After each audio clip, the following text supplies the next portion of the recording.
It is Russo and Rizzo on ESPN 106.3, post-Super Bowl 60, Monday the 9th of February 2026. Welcome on in, folks. We got you for the next 3 hours up until 7 p.m. today. It is Colin Russo and Mike Rizzo. We got Christian Cat back at the City Play Studios helping us out, keeping us up over the airwaves. Super Bowl 60 is away and done with, and the Seattle Seahawks are Super Bowl champions. They took down the New England Patriots 29-13. If you look at the box score, it does absolutely it tells you the exact wrong story of the game. Drake May having 295 yards is maybe the most falsified statistics I have ever seen in the history of football. Kenneth Walker was the Super Bowl MVP. It was 19-0 at the beginning of the fourth quarter. Patriots strike with a touchdown. They get a field goal on the way back. Patriots driving a little bit. You're wondering what's going to happen. And then, boom, couple turnovers and the game is finished. It was never really a contest. It was a field goal match, basically back and forth for most of the game, but we'll get the full reactions throughout the show. 888-760-3776, number to get into the program. Your reaction to Super Bowl 60. Did you enjoy it? Did you enjoy any part of it? Did you enjoy the commercials? Did you enjoy the halftime show? Did you enjoy the game on the field? If you ask Theo Dorsey, if theoretically speaking, it's one of the great games ever played in NFL history. So he loved it.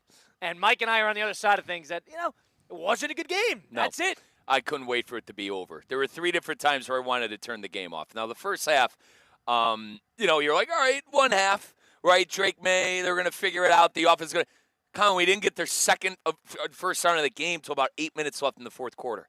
I wanted to give it the benefit of the doubt at halftime, but in the back of my head, I'm like, all right, maybe Seattle's just going to dominate this. And it's not like Darnold wasn't getting touchdowns either. That's my listen, Sam Darnold played good enough to not lose the game. Does that make sense?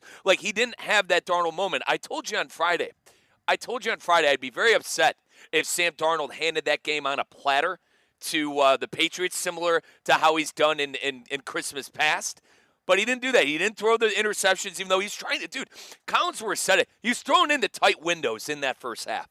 And he was throwing some dangerous balls. But they didn't get intercepted. Smith and Jigba got injured early on in the game. Give the Patriot defense some credit. They covered him like a blanket, even though he was limping out there. But, Colin, I got nothing for you. The best part of that game was when that godforsaken game was over. And was that not the worst? Was that the worst pass in Super Bowl history by Drake May?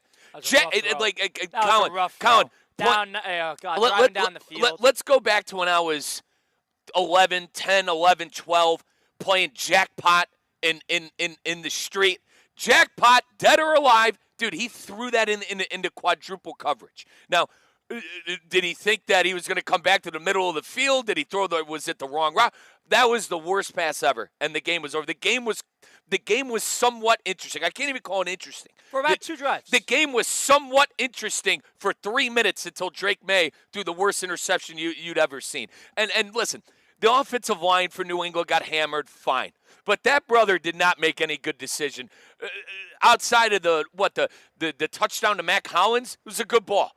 Other than that, he missed every possible throw to make that a game. I am down on New England. I am down on the NFL. And listen, that Super Bowl, I'm trying to go back and see. That was probably the worst Super Bowl since 2019. That's 2019. At least, actually, 2019 that was 13. Was that was 13 to 3. That was awful. And listen, the second worst throw was probably the one where Goff missed. Who was it? Cooks in the end zone. Gosh, Colin, I got nothing good to say. A couple of the commercials were fun. Who was the guy who played the coach on Team USA in hockey? Played the coach as an actor? Yeah, as an actor. Kurt Russell. He coached up some. The coach? Are you talking about the Herb Brooks in Miracle? Yeah, thank you. Kurt Russell. The coach that played Herb Brooks. There was a beer commercial. They were skiing. I enjoyed that one, and I enjoyed the Pokemon commercial. The rest of them, in my opinion, were a waste of time. They try too hard. I honestly get upset. I get upset watching them. They just try. They try so hard. They lost their fastball. They did. About 10 years ago. The issue is they became cool, and then they tried so hard to be the cool. These companies try so hard to be the cool company to have the cool Super Bowl commercial, and I would say 90% of them are absolute cringe. I'm the Grinch today. That was a waste of time. The NFL, I know you disagree with me. I think they're embarrassed with how bad that game was too, and I think it goes to what I was saying last week. I'm going to take a victory lap for a little bit. You don't get to take a victory lap. I'm going to take a victory lap. I was down on that game. I told you 7 different times I was so damn down on the matchup. I was down on the game, and it turned out to be the worst Super Bowl in 20 years. All right? I'm not, Colin, I got nothing good to say. I can't believe. Are you sure we got to do 3 hours of radio today on that godforsaken game? I mean, it was horrible. I could not wait for that to be over. What a waste of everyone's time last night. I think you're being a little hyperbolic. What a waste of everyone's time last night. A little hyperbolic, but I ultimately, if you watch that game and you're trying to spin it that somehow it was a good game, I don't know what you're drinking or smoking. I really don't. Let's think about it for a second. Theo Dorsey, we jumped on with Theoretically Speaking. Theo Dorsey's, all gung-ho about how great this game was. He said he was entertained by it. And his argument, how he formatted it, just to dissect it a little bit, he led it with, well, if you go to the AFC Championship game between Denver and New England, that game was a game where both offenses were inept, both offenses stunk. There was nothing interesting about the game. It was nothing entertaining about it. And then he circles back to yesterday, to Super Bowl 60, in which one of the teams that played in that AFC Championship game did the exact same thing they did in the AFC Championship game. That was the New England Patriots. And the other side of things was the Seattle Seahawks. Yes, they moved the ball a little bit, but that was a field goal fest. There was absolutely no converting touchdowns on their drives. And his argument was that the Devin Witherspoon corner blitzes and them getting to May every 5 seconds was some unbelievable feat of athletic ability that it was so entertaining. If you want corner blitzes and getting to the – watch the AFC Championship game. That's all they did. All they did was blitz the quarterback the whole game. How is one inept offense and the other one isn't? Hang on. Circle back around to what he said about the offenses, too. We weren't able to cash the first touchdown tickets until the fourth quarter. The first touchdown in the damn Barner. It didn't happen until the fourth quarter. Offense, they kicked 5 field goals for 3 quarters. There's no offense in that game. 888-760-3776. Super Bowl 60 reaction. Some people loved it. I don't know who you are. Loved it. We'll go to the phone lines. We'll go to Texas. Edward in Texas joins Russo and Rizzo. Ed, welcome in. How you doing today? What's going on? Hey, guys. First-time caller. I've been listening for a little while. Thanks, Edward. We appreciate it. What's on your mind? I didn't like the Super Bowl. You did like it. He didn't. Didn't like it. I wasn't entertained. Being from Texas, I would rather watch the Cowboys play. Ew. And I don't like politics mixed with my sports. I'm serious, dude. So you felt the game had some political ties to it? Yeah, and I didn't like that. And I watch sports not to get political. That's where I draw the line. And to be honest, the game was so boring. I went to take my dog outside to take a dump, and I was more entertained by that. I'm with you there, brother. The best part was when that game was over. Honest to God, when we could all go to bed early at about 9:45. At least the NFL did us the justice of starting that godforsaken game before 7 o'clock. Appreciate the call, Ed. Thank you so much for chiming in. So Ed said taking his dog out to use the bathroom was by far the most entertaining part of his night. It had nothing. That game had absolutely nothing. Outside of that first quarter where the Patriots could absolutely do nothing. They did nothing offensively. There was a reason that every time they had a chance to, the Seahawks were punting because they realized that the Patriots were completely outmatched. The funny part was, and Mike was a different tune on the broadcast than me. Some people have been talking about it. We'll talk about it throughout the day. I thought the broadcast did a great job. So, quickly, if I could defend myself. Go ahead. I thought Collinsworth was a little over the top in the first half, and I texted that. And I asked the boys, and Colin's like, Mike, I think he's calling it pretty straight. He told the feed, it's like he was telling he knew that offense was going to be inept all night. That's why he knew it. Yeah. He knew it, and I give him credit. I thought that the Patriots were going to show up. I really did. I thought that they could maybe show up. I thought Seattle would have went up double digits, and they'd end up pulling up. It turns out the Patriots didn't get off the bus, okay? And Collinsworth was on that early in the first half, and him being over the top was the pray tell of, hey, man, Strap in, people, because this is going to be a long game. Yeah, I thought, weirdly enough, it was a game that didn't feel – I don't think it helps when it's an outdoor game on the West Coast and you got to start it at 3:30, so it feels like a day game in some sense. It adds a little different feel, but I ultimately don't think that really helps. I just, Colin, what were we thinking? What were we thinking that the Pats could maybe show us something in that? Go through, and I did this with you all last week. You played the Chargers, and Herbert had a bad game, and Harbaugh got out. The one thing about it is the Patriot fan deserved that game. They did because they deserved that they game. Limped their way there. How many fumbles did Drake May have against the Texans? Oh, about 5 fumbles. C.J. Two Stroud of them recovered. C.J. Stroud threw 4 first-half interceptions, and the Patriots scored 21 points off of it. That's why they won that game. That game wasn't sealed until the final couple of moments in the fourth quarter on the touchdown. And then the AFC Championship game, Sean Payton not taking his points and the snow coming in and really affecting the game. Fumble, yeah. Yeah, and really affecting the game. The Patriots were able to use defense and turn it into offense the entire postseason run, and they couldn't do it last night. And the defense didn't play bad. Begging them. You're begging, and the Patriots. And the defense didn't play bad. No, I agree. You were begging that Patriots offense to show a little bit of life. I was begging for Darnold. Begging for them. As a neutral in the game, and listen, I hate the Patriots. I'm happy they lost. Sports hate. But I was begging for Darnold to have it. Like, the only way that we're big believers in momentum.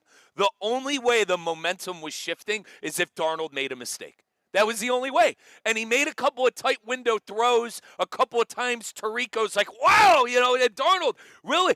That could have been intercepted, but he made the right move. And that was on the first drive of the game. Collinsworth did say that. He goes, one thing I'm noticing is that the Patriot defensive backs were playing as uptight as they've ever played, probably because they realized that they're going to need a defensive moment, a defensive help in order to win this game. I mean, Drake May was Arch Manning-esque in that first half.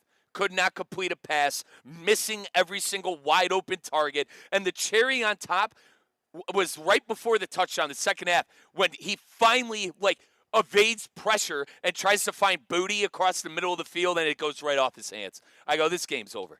It's over. And then, they get the stop. They get the touchdown. A lot of people getting on Vrabel for not going for 2. I thought it was the right move. Not a problem with that. And obviously, they get the defensive stop after the touchdown, and then they get the ball back, and they're going down the field. It looks pretty good, and then he throws that terrible interception. And, jackpot, dead or alive. Like he's playing with, like he's trolling with his buddies outside. He was dancing ridiculous. He was flirting with disaster that whole drive, too. A lot of risky throws. But, I mean, a couple big takeaways if you're thinking macro level.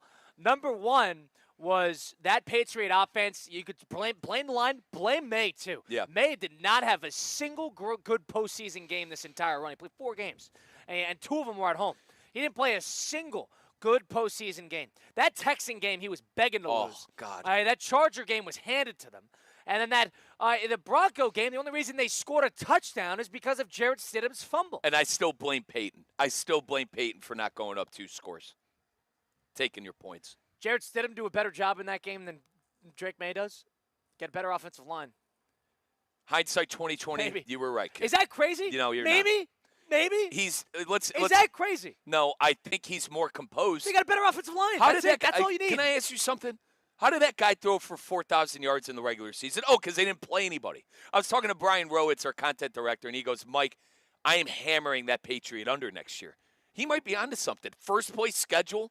They're actually going to have to play good teams all year long. Now, we're going to get better in the draft and off season. I understand all that. I still stand by what I was alluding to last week. I did not buy the Patriots in that game. I did not buy the Patriots in that game. And I thought going into it, not to put myself in a shoot here, but I did think going into it, wow, wouldn't it be so Patriot, though, to, show up in this game and steal a Super Bowl? You're an underdog. And that's what I said when I said to you earlier is that I thought they would somewhat be in the game. I didn't know they were going to have 1 first down with 8 minutes left in the fourth quarter. That's embarrassing stuff. That is truly embarrassing stuff. And that's why you got to give credit to that Patriot defense. That they didn't quit. And listen, Smith-Njigba, as a Buckeye fan, I can make the excuse that he was injured. They guarded him well. Maybe even if he was banged up, that they were put on the broadcast. Defensively, they did a great job. Yeah, and there's just so many layers because you tip your cap to Darnold, too. The old Sam Darnold would have made a couple of turnovers, made a couple of mistakes. He played mistake-free football all postseason. all postseason long, and he deserves a lot of credit today. But one thing I will not apologize for and Colin, I know you took it earlier as me taking a victory lap. I was down, tremendously down on that matchup, and it was a stinker. Yep, game stunk. 29-13 score. I was at a certain point. I was rooting for the Patriots to get shut out. No team in the history of the Super Bowl has ever been shut out in the big game. I was rooting. That was been interesting to me. If the Patriots got shut out in a Super Bowl, that's what I was rooting for. It'd be justice for terrorizing us for years with Tom Brady and Bill Belichick. Yeah, and that's what I kept telling myself. the first team ever to get shut out after all that success. Right. You almost would rather lose in the AFC title game than get shut out in the Super Bowl. And the pettiness of not putting Bill Belichick in the Hall of Fame, who gave you everything. I thought last night karma got its due. Karma got its due with that. Them all week. The karma got its due with that godforsaken Patriot team last night that wasted everybody's time for about 3.5 hours. 888-760-3776. Super Bowl 60 reactions. Were you entertained? Were you mildly entertained? Did you hate the whole game? If you were entertained, you're going to have to explain it to me, because Theo did a terrible job of explaining it to us during Theoretically Speaking. Okay.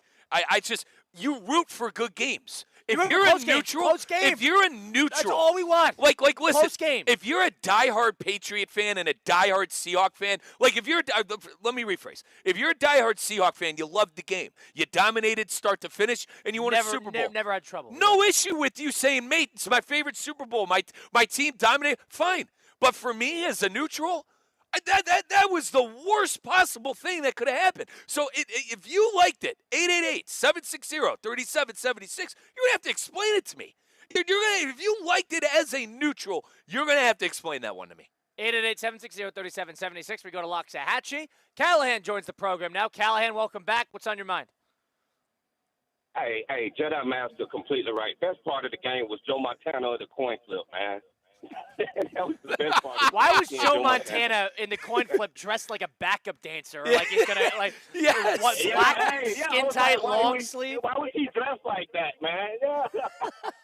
Dressed like that was the best part of the game. Hey, Jedi Master, right, man. I should have went to bed at 6:30, man.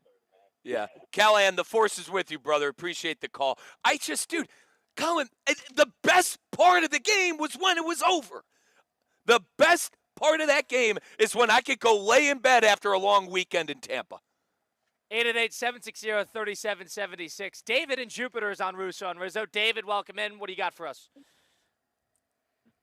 Yeah, that game kind of reminded me of a bad round of golf where you're playing match play against somebody and you both suck. So you get to the 18th hole.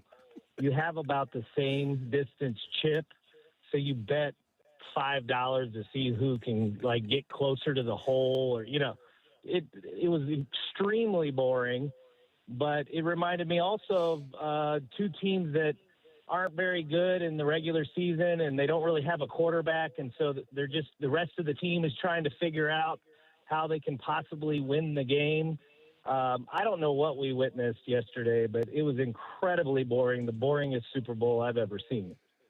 Appreciate the call, David. Thank you. A little unfair to Darnold. They didn't win in spite of Sam Darnold. They won in compliment to him. But Darnold did not need to be a hero in the game. If I could back him up, can you imagine if the Patriots did anything offensively, though? That would have been a game. Like Darnold not executing and getting touchdowns near the red zone. Their game plan changed 9-0 once they realized that the Patriots could do nothing.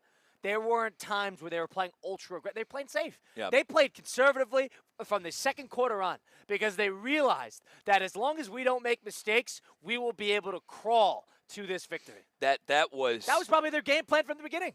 That was an all-time embarrassing offensive performance. And how embarrassing was that offensive line? How embarrassing was that left side of that offensive line? Will Campbell, who was the 4th overall pick in the draft, a star out of LSU, a guy who once said when he was in the draft process, if an offensive lineman gives up a sack a game, he's working at Amazon.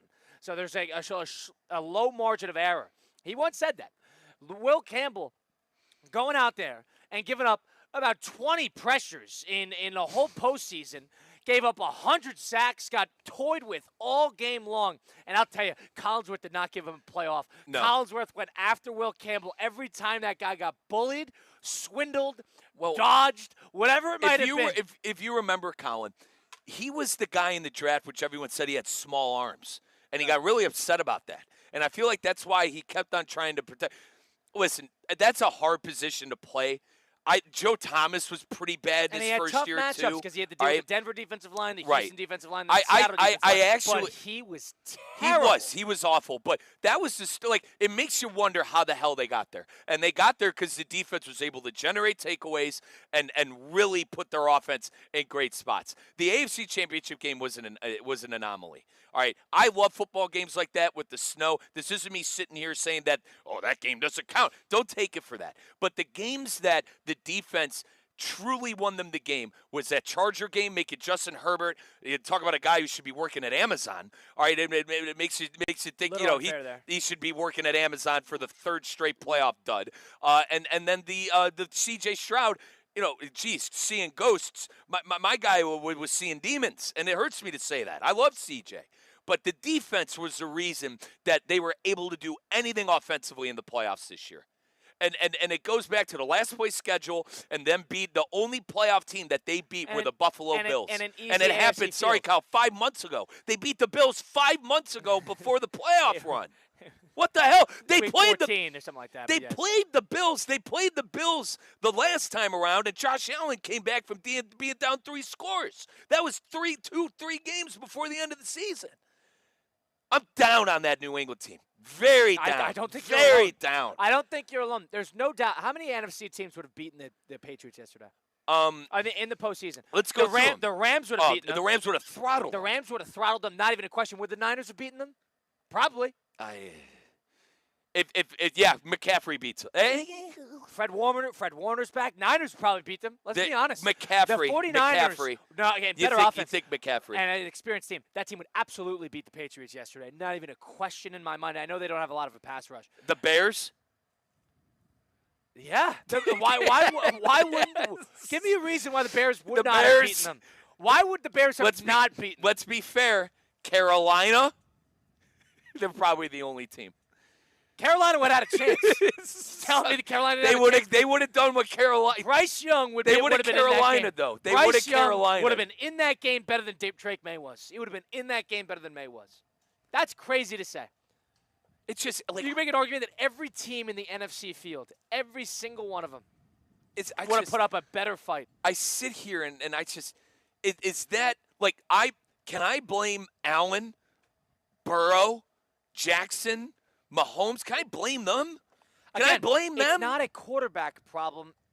Like May was terrible in the game. There's no doubt he was terrible. I'm going to bash him a little bit, but the entire offense. We haven't even gotten to the coaching. You think the coaching staff? They had 2 weeks to prepare for that. You think it's like they first time watching? Did that look like? Did that look like they had a game plan? And how about this? It was the 10th Super Bowl for McDaniels. For Josh McDaniels. I mean, you think you've been to enough of those games. That game plan was his 10th game plan. My God, it looked like he never coached the game. Have you watched the Seahawks before?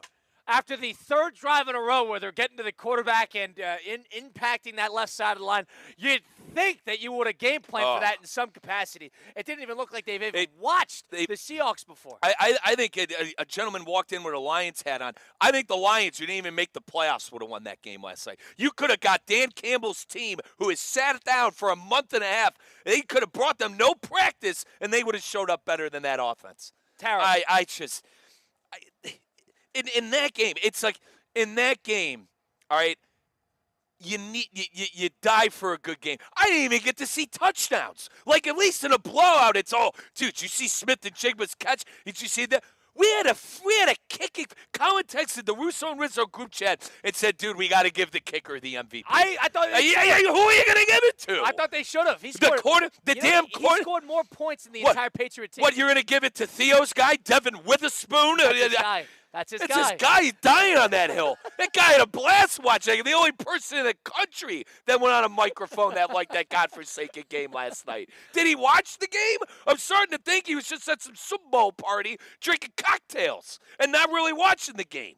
I know I'm fired up. I apologize for getting so fired up about it. But, like, that's like,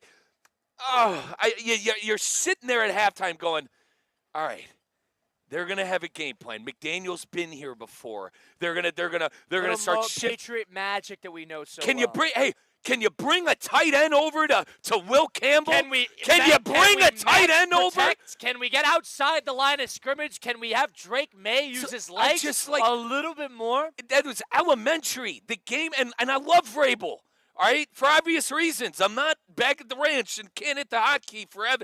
Colin, what the hell did we watch? What did we watch? Patriots were absolutely abysmal, laughable, and terrible in the game. I'm not saying that's the Seahawks were obviously the catalyst in the reason that the Patriots did not play well. But you can make the exact same argument that the Patriots offensively was not very good in the Charger game, the Texan game, and definitely that Bronco game. So if that's the case, and this is now 4 straight games where they played poorly offensively and now they got burned, I mean, what are we talking about?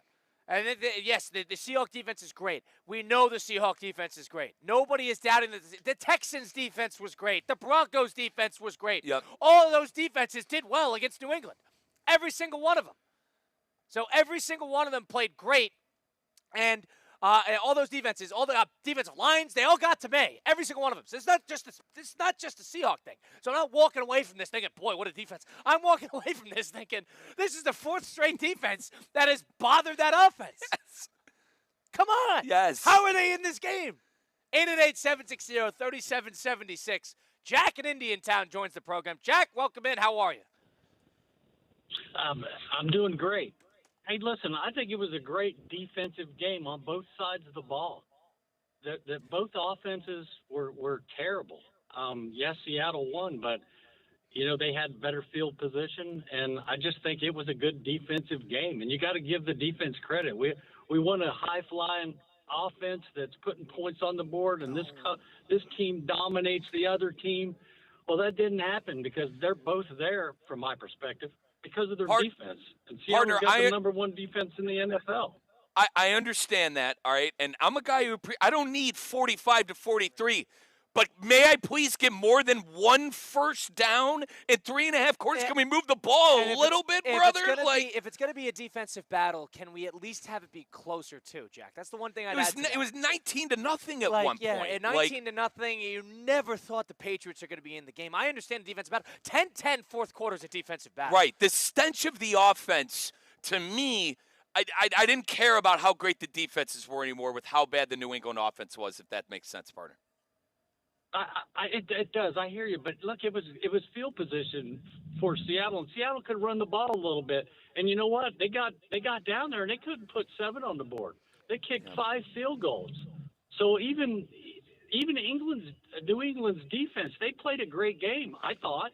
Yeah, they were on the field too much. What? They simply ran out of gas, brother. They were on the field all game. Good call, Jack. You're 100% not wrong about the fact that New England's defense also played well, and Seattle's offense didn't do terribly much in the game, but they did a whole lot more than what the Patriots did, because the Patriots had 250 yards in the fourth quarter. That was complete garbage time. They had 55 yards of passing entering the fourth quarter. I mean, I understand what you're talking about in the idea that it's a defensive battle, but the one thing about defensive battles, they need to be close. You need to have a sense of intrigue. The Patriots got the ball, and every time they got off, the punter came out there for the 11th time in the game. Everybody in their couch at home groaned. Every single one of them, especially when 9-0, 12, like, it just continued and continued. The fact is that every single one of these drives ended up in the exact same way, with a sack, or they didn't do anything on 3rd down, and then you just sit there and you groan. You're like, oh, can we just get something going? It doesn't need to be a high-flying offense. No. But it just needs to be competitive. That game was not competitive. 7 out of their 8 drives were punts. What are we doing? 7 out of 8? You're punting? You're never going to win a football game like that. I get it. If you like defense, maybe that was for you. Maybe. Mike Rizzo, Colin Russo, Christian Cat, Russo and Rizzo on ESPN 106.3. 888-760-3776. Super Bowl 60 reactions.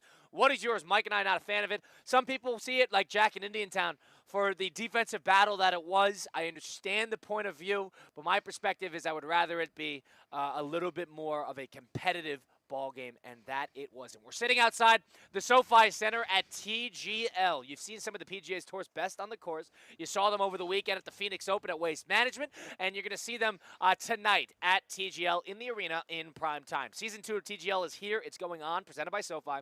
It is back with big moments, big personalities, nonstop action on the big screen. Shot clocks, hammer drops, timeouts, and overtimes. City versus city, squad versus squad. Tickets are on sale now. Availability is limited. Go to TGL.com to get your tickets while they last. TGL, presented by SoFi. Keep up. It is golf. Somebody chimes in on the YouTube stream, and he says, Bad Bunny held on to the football during the halftime show and traveled 124 yards, which is 45 yards more than the Patriots' 79 rushing yards in the game. Is that a stat? Well, Colin, while you look that up, I'm gonna tell you. Listen, if you made a boatload of money gambling on that game last night, getting money from our good friends at Hard Rock Bet, if you need somewhere to put it, you're going to do it with my local guys, Flagler Credit Union. Flagler Credit Union offers personal and business banking options that help you manage your finances and simplify your banking needs. Folks, I needed a bank account moving down here almost 2 years ago now to South Florida. I went with that local name. The local name that everybody knows, that is Flagler Credit Union, baby. They got 4 convenient locations across Palm Beach County: Boca Raton, Lake Clark Shores, North Palm Beach, and West Palm Beach. I go to the West Palm location because I live right up in Palm Beach Lakes. If you got kids in college, you got kids in school, you know, if you need some cash, please think of Flagler, because they're able to charge you less when you need to take some money and borrow some money. They're a non-for-profit cooperative, so they will charge less when you need to make that home improvement, take a vacation, or make that big purchase in your life. They're the official credit union of Florida Atlantic Athletics. Flagler Credit Union. Open up an account today. Visit flaglercu.org or one of those 4 locations across Palm Beach County. 888-760-3776. On the other side of things, we'll get into what we saw from the Seahawks side of things, get into some more reactions from Super Bowl 60. 29-13, Seattle over New England. It is Russo and Rizzo on ESPN 106.3. The 4 p.m. hour on ESPN 106.3 is served by the Delray Beach Open. 140 miles per hour aces, parties, and all the good vibes. Get your tickets today at DelrayBeachOpen.com. Hi, it's Evan Cohen. And sure, unsportsmanlike, we've been able to talk to NFL players, WWE superstars, and even members of the Wu-Tang Clan. But you know what my favorite part of the day is? Just talking to you. Isn't ESPN 106.3 great? Bring the ruckus. Hi, I'm Janice Ridenour from J. Zello & Associates. For nearly 30 years, my firm has worked alongside business owners and their teams, helping them truly understand QuickBooks with clear accounting guidance, proven workflows, and hands-on training. We offer customized QuickBooks Online training delivered in a supportive, judgment-free environment so you can learn at your pace. If you're stressed about your books, you don't have to be. Get trained, get confident, get it right. And when you need ongoing support or you'd rather have it done for you, our experienced team is here to help. Visit jzolo.com and schedule your free consultation today. Every great performance starts with a plan. Your game plan for greatness begins at Men's Only Medical. Dr. Al is redefining men's health with concierge care and cutting-edge treatments tailored just for you. From anti-aging and weight management to cardiovascular health, skin, and hair, they've got you covered. Expect personalized care and advanced technology to help you look, feel, and perform your best. Visit mensonlymedical.com. Men's Only Medical, setting a new standard for men's health. Want to accelerate your career as a manager or executive in the exciting industry of sports? Florida Atlantic University's MBA in Sport Management program is ranked #1 in Florida and 10th in the world. Students learn practical and applied skills from top faculty and experts who work in the industry. With a 94% placement rate for all grads, the full-time MBA program sets students up for success in the world of sports. Check out Florida Atlantic University's MBA in Sport Management program today by going to business.fau.edu.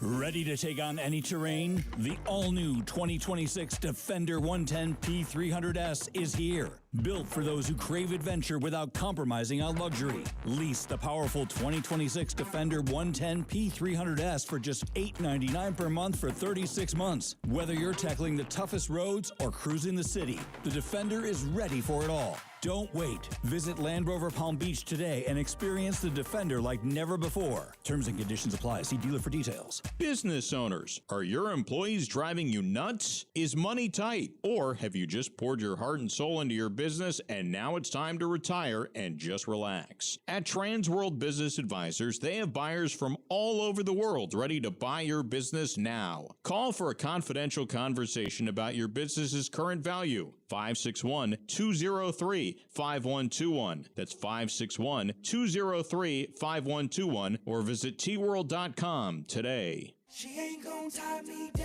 while you on the road. Got it on the shirts, all the hats, all the clothes, what you and may get it knocked out as Witherspoon came under pressure, and Uchenna Nwosu is going the distance for a touchdown. Let's get back to the Anajar and Levine Accident Attorney Studios. This is Russo and Rizzo on ESPN 106.3. I just saw a statistic that Will Campbell at left tackle for the New England Patriots gave up 14 pressures in the game and 29 over the set of the postseason. Maybe this isn't for you. Get ready to learn left guard, Will, because they are getting a new left tackle this offseason. Most ever recorded by Next Gen Stat. That's where that came from. I just, sometimes you could learn, but if you're on the road and you got Will Campbell blocking for you, you get into a little bit of a fender bender because the other car gets right by the blocks. You've been in that car accident, truck accident, suffered a slip and fall, my friends. Mark Anajar and Glenn Levine at Anajar and Levine Accident Attorneys. They're here to fight for you. They don't even charge you unless you win. They work tirelessly to get you the maximum compensation that you deserve. Don't settle for any attorney. Don't ruin your Super Bowl Monday. Go get the best. Go get Anajar and Levine. Take that one phone call. Take back control of your life. Don't wait. Call it the free consultation today. Call 1-800-747-FREE. That's 1-800-747-3733. Take back control now with Anajar and Levine. Colin, Russo, Mike Rizzo. Russo and Rizzo from TGL today. Super Bowl 60 last night. 29-13. Seattle over New England. Kyle goes, Mike, we crapped on the game for 38 minutes. I had no issue. Dude, I have no problem.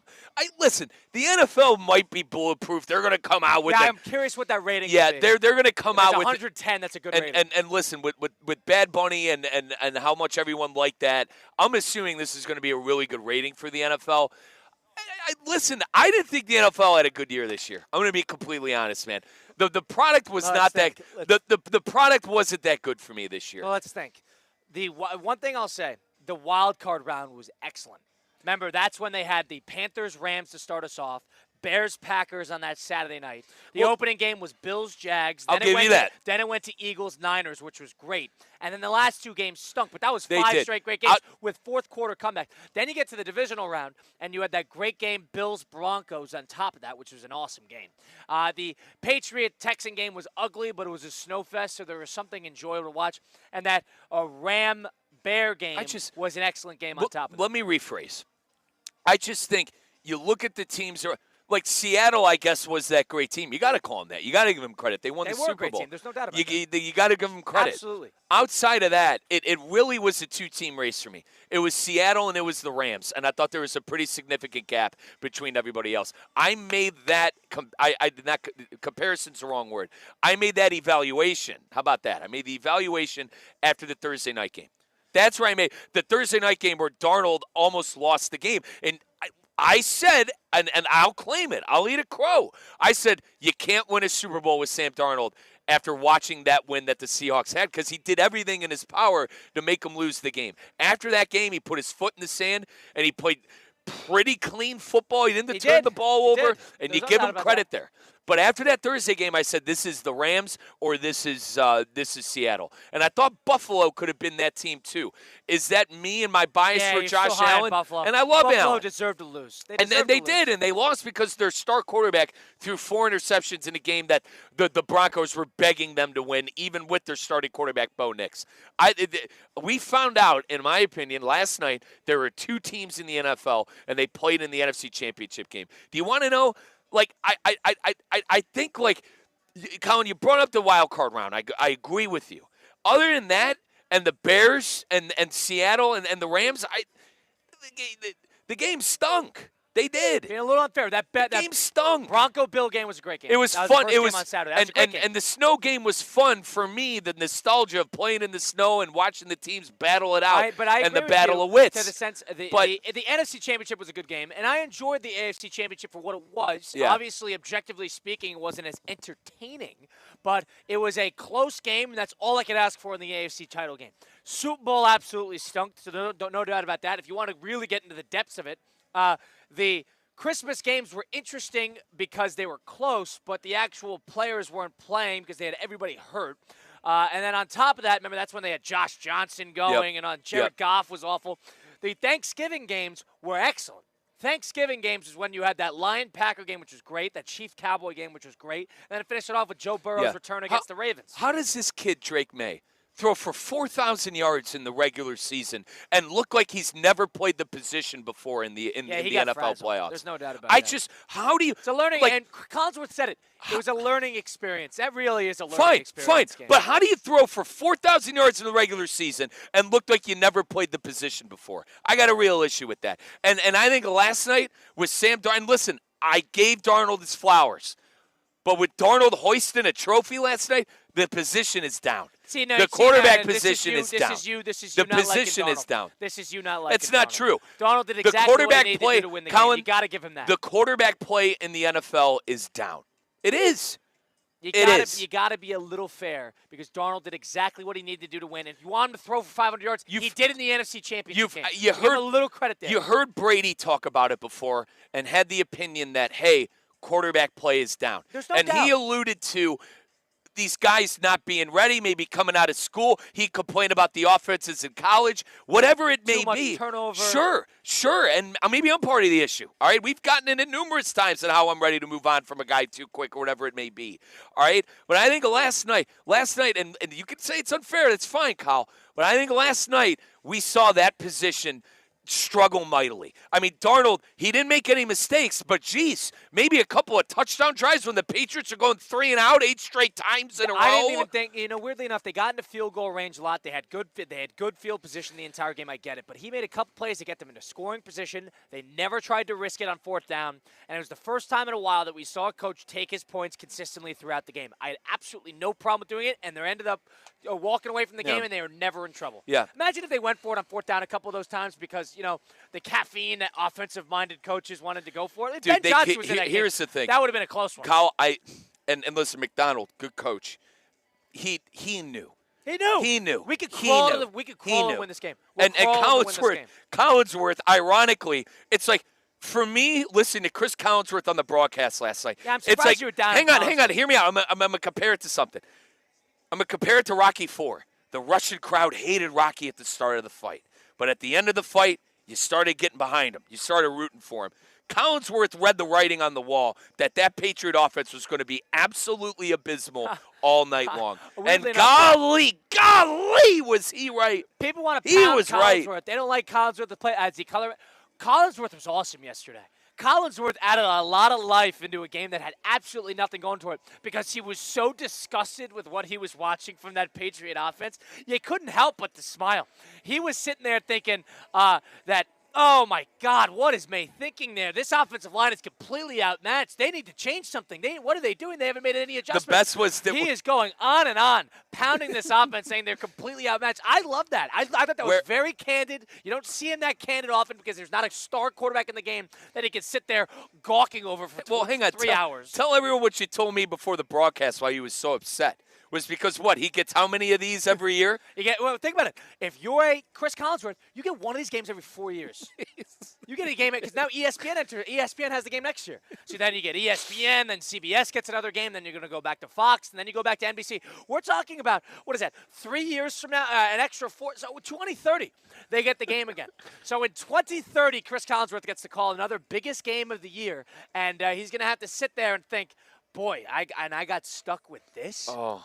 I got stuck with this. He knew. Listen, I thought in the beginning. He's frustrated. I was frustrated. He knew, though. Like, he was over the top. Oh, my God, Chris, what's going on? He knew that Patriot offense was going to be inept all night, and Seattle just had to play mistake-free football, and that's exactly what they did. They played mistake-free football, and everyone's like, oh, Kenneth Walker had a great game. Yeah, because the Patriots run the field the whole damn game. Of course he's going to run for 130 yards. The Patriots punted 8 straight times, and then the 9th drive was a fumble. Come on, man. Terrible. What do you think they're going to do? Credit to Mike McDonald. Credit to Mike McDonald. That is how you beat the Patriots by 1,000 cuts. Stafford diced up that defense, and I'll die on that hill. I'll die on that hill. There's no doubt about that. I'll die on that hill. I picked the Rams to win the Super Bowl, and am I crying over spilled milk? Maybe. If anything, this validates his MVP case. Stafford diced up. Oh, my God. What did he cut? By the way, that defense, I was sitting there after that NFC Championship game thinking, boy, oh, boy, this is the big, scary defense. Stafford is going running up and down the field.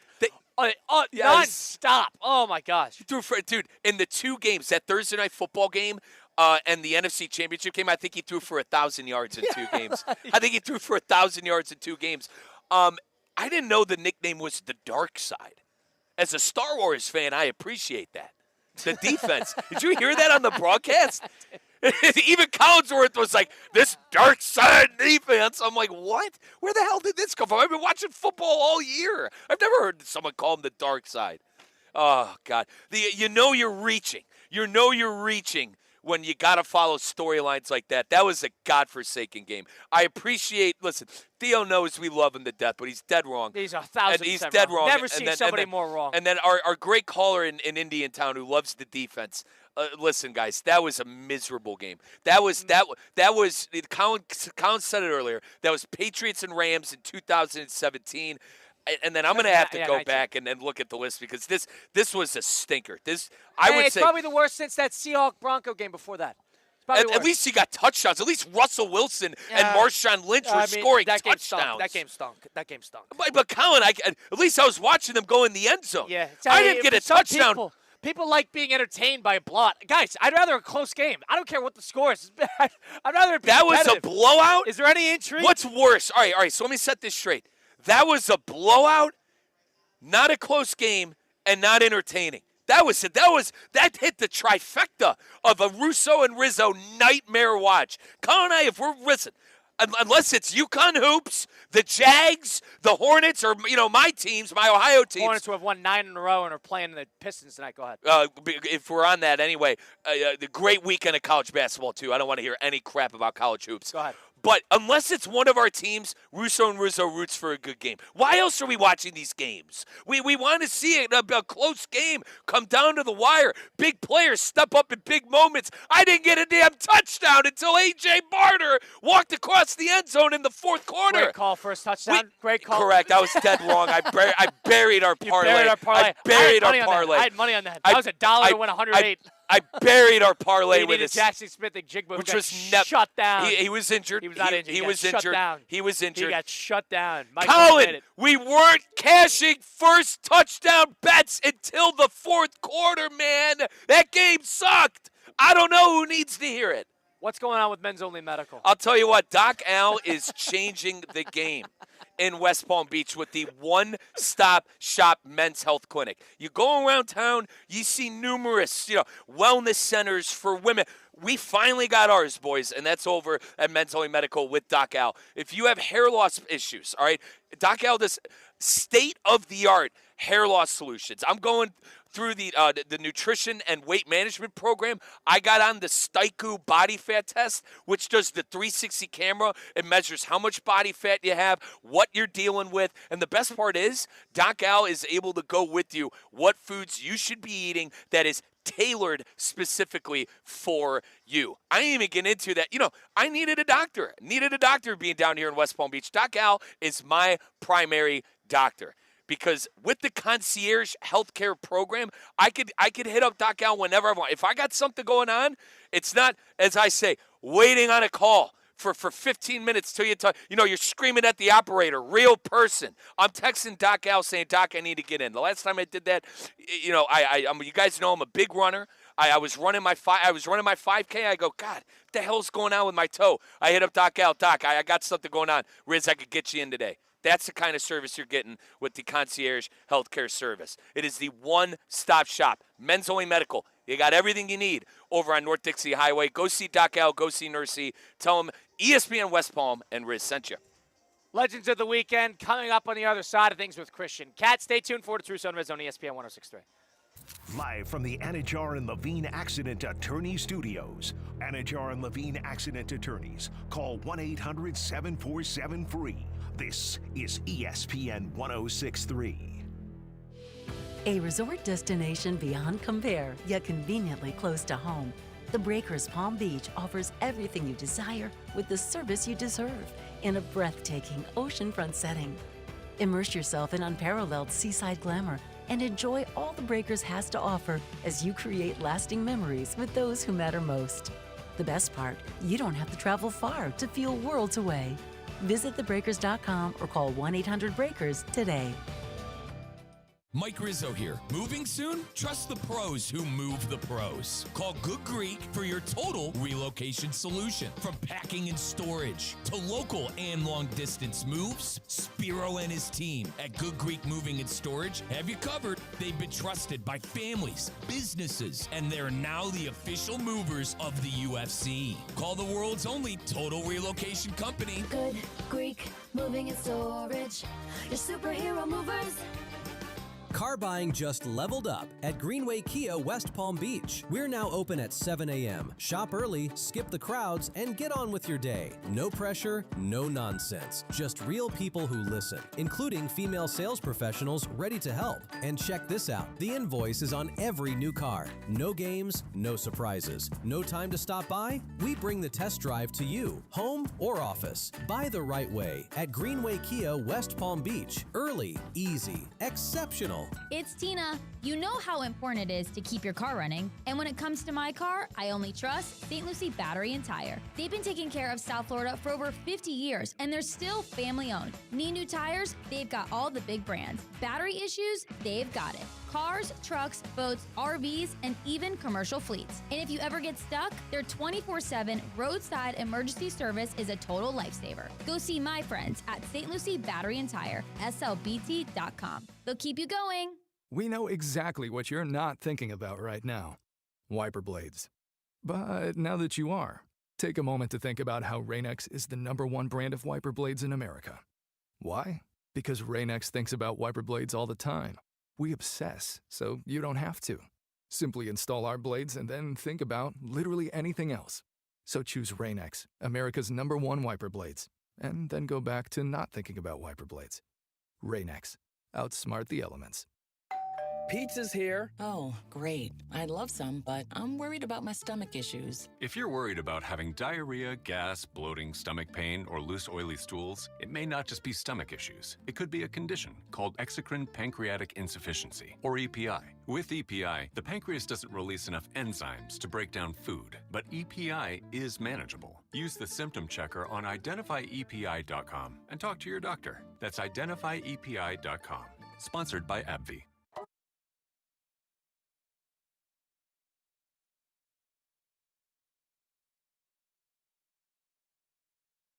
Let's get back to the Anajar and Levine Accident Attorney Studios. This is Russo and Rizzo on ESPN 106.3. Russo and Rizzo on ESPN 106.3 with Colin Russo and Mike Rizzo. We're outside of TGL today, where TGL season is here. PGA Tour guys, you saw them all throughout the weekend at the Phoenix Open. Now see them tonight here at TGL tonight, 7 o'clock. So stay tuned for that. Colin Russo and Mike Rizzo are with you. We get Christian Cat at the City Place Studios in downtown West Palm Beach.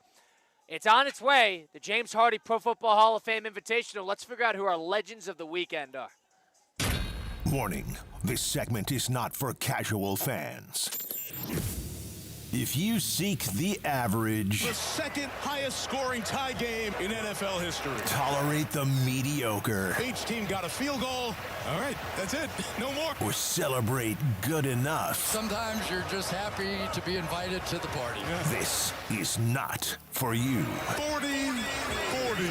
We deal exclusively in dominance, Hey, baby, let's go out there like a bunch of crazy dogs and have some fun. greatness, David. This is the first man in Super Bowl history to rush for 3 touchdowns. And history. It's intercepted. Nobody's going to touch him. Ronnie Garber, touchdown, Tampa Bay. Welcome to Legends of the Weekend, presented by the James Hardy Pro Football Hall of Fame Invitational, where the legends of golf meet the legends of football. Get your tickets today at jameshardyinvitational.com. You better do it now because they're selling fast. It is March 6th through the 8th. March 6th through the 8th. We are inside 1 month's time until you see football clash with golf for endless entertainment. It is Legends of the Weekend. Who created a legend of themselves over the weekend? I'll start us off, guys, because it did not come from that awful football game we saw on NBC last night. I agree with you guys. A legend wasn't born last night. Instead, it happened on CBS beforehand when Chris got her up when he was hitting his second to last shot in the entire tournament. We're talking on the 18th hole. We're talking on the 72nd hole of the entire tournament. Before his club hit that ball, he had a 0.7% chance to win the tournament. He ended up winning the tournament. Chris got her up in overtime. In extra holes, he beat Hideki Matsuyama at the Waste Management Phoenix Open. Chris got her up was a legend of the weekend. And did Hideki not explode, or did he explode not having a bogey the entire round and then bogeying 18? And then that terrible, terrible tee shot on 18 on the playoff, Christian? Dottie was lighting him up. He was like, it finally pays for him missing the fairways all the time. He was scrambling like a genius. They were sick and tired of that. They were begging for him. Yeah, he was begging to lose that tournament. The golf course wasn't punishing him for missing fairways, which is kind of like not a good sign for the golf course, and they were begging for him to finally pay the price. But also, he had to stop his 18th drive. I believe it was 18th drive mid-swing because of a security guard dropping a chair in the middle of his backswing. So happened on the final putt, too. Remember the putt that he missed on 18 as well. Someone screamed, "Get in the hole!" while he was taking the putter back. And he missed that putt, and he missed the fairway after eventually collecting himself. He folded under the pressure. He melted.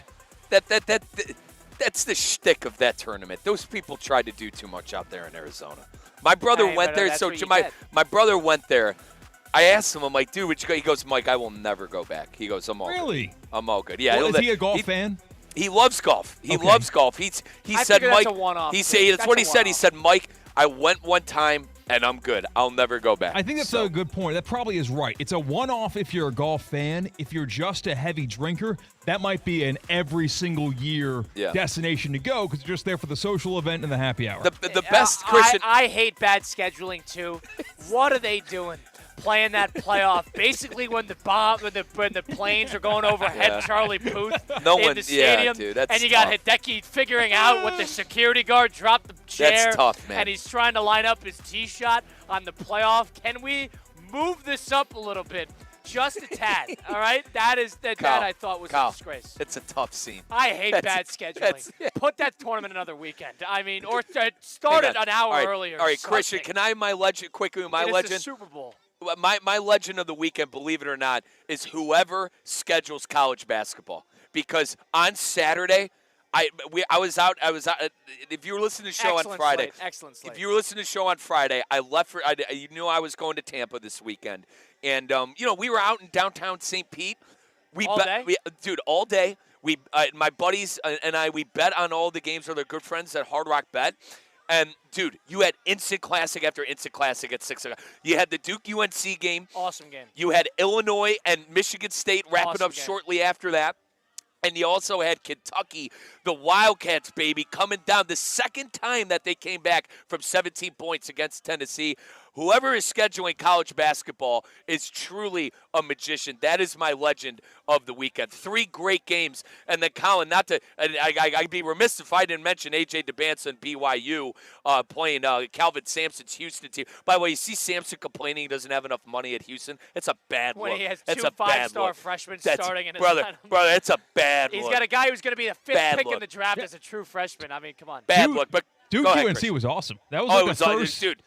Terrific full-length game I've watched all season, and I You pay watched dividends. that whole game, Christian? Yeah. That's a great game. Great game. Now, Christian, There's something about that rivalry. here's the issue. We had a 3-team parlay that myself, Mike Rizzo, is very gung-ho about. We had Duke money line, we had Illinois money line, and Kentucky money line. I was, quote, Mike dead ticket Rizzo for the entirety of the night after Duke lost on a buzzer beater and Illinois lost in overtime. I mean, what crazy games. But listen, you're on the bad end of it. We all made our money back, though, with Kentucky later on at night. Yeah, it was cool seeing Roy Williams in the crowd, like sticking his tongue out. He's at every big game. He loves that program more than anybody, and you can't find Krzyzewski. Oh, gosh. Well, listen, if you count, remind us Krzyzewski's last game. Krzyzewski's last game, Final Four, 2021, losing to UNC. And he had that great team with Bancaro and all. I was watching Mark that game Williams. on my phone while Gabriel Fluffy Iglesias took over the Enid Stride Bank Center, and I was watching Christian that. Would book a stand-up comedian. Only Are Christian you kidding during me? the Final In Four Coach when it was K's Villanova, final Kansas. game? It was Oh, Villanova, my God. Kansas, and Duke Oh, UNC my in the Final God, Four. dude. It is hard to take It him is seriously. unbelievable. Free tickets from the radio station. You know? And that was dude. That is ridiculous. All-time Only Christian would book correct. that. All Mike time. would go to a wedding. Christian would go. Hang on. Hang on. Stand-up. Don't loop me into this. Duke Don't UNC loop- is the second don't as loop the me into nightcap of the Final Four. Who's in town on the stand-up comedian? Colin, What a waste of time. Don't loop a wedding with Fluffy Iglesias. And listen, all right, fair play to him. Guy makes a lot of money, and a lot of people like him. That's a waste. That is a waste Zero of time. people should have Correct. been at that concert. Zero people should have been at that. This is the only time those two teams played in the tournament before. Yes, and that was one of the biggest games in college basketball history. And Christian's, row 37 at Gabriel Iglesias. Oh, come on. I had the push notifications. I saw when it went final. You're out. I was spreading the word. No, We're and out. then hang on quickly, We're done on Christian. you. I hate. We're all good. We're down on you also because of you're a Yankee fan and you missed that great Yankee Dodger game, Game Didn't 5. miss it. You missed. Christian, You were banging the trash can. trash can heads to make a symbol in the middle of some godforsaken. They have the 18-wheeler take this wrestling tour around, and Christian, Well, it's micro wrestling. Caught it at a strip club. It's not in the even parking lot. Like, folks, don't think it's WWE. Christian It's bought micro tickets wrestling. to a micro wrestling competition, some strip joint in the parking lot during Game 5 of the World Series, Yankees-Dodgers. They're pulling up their Hard take. honky-tonk trucks. It's And a little hard to take. Colin, who's your legend of the weekend? A little hard to take. I'm going to be honest. What'd you do, by the way? What'd you do this weekend? Who's your legend of the weekend? I watched. You didn't go to the Jupe Loop. You didn't go to the team. You didn't go to the team event. I didn't go to the Jupe Loop. UConn lost. Wisconsin lost. So everybody had a bad weekend. But what I will say, and Northern Arizona lost. Oh, God. Poor Timmy, dude. Poor Timmy. That coaching staff poor is done. Timmy. That coaching staff is done. We're Oh, high. my Listen, goodness. we're But- high. We're high on Luke Murray. I'll leave it at Just that. saying. We're very high. The lead assistant at UConn. Colin and I are very high on Luke Murray. Very high. That's my MVP of the weekend. Luke No, Murray. my MVP of the weekend is Chris Collinsworth. I am high on Collinsworth. That is my guy. I thought he had a fun game. I thought it was the first time I've ever really seen him bash an offense because he loves, talking about NBC always gets a great game with great quarterbacks. They very rarely get a terrible quarterback play. But seeing him rip apart the Patriots every 5 seconds, I'm a Collinsworth man after that. And Tirico is such a straight man with the broadcast that it was perfect. Him trying to play good guy, and Collinsworth is saying, Mike, I got nothing for you here. That was one of the worst. And also, the best one, he made it really awkward with the Belichick comment, with the Hall of Fame comment. Oh, Collinsworth, my legend of the weekend. That was Legends of the Weekend, presented to you by the James Hardy Pro Football Hall of Fame Invitational. It's back at the iconic Old Course at Broken Sound in Boca Raton, March 6th through the 8th. March 6th through the 8th. You should be there. We will be there. Get your tickets, JamesHardyInvitational.com. James, Hardie, Invitational.com. We'll do some 5 at 5 next. It's Russo and Rizzo on ESPN 106.3.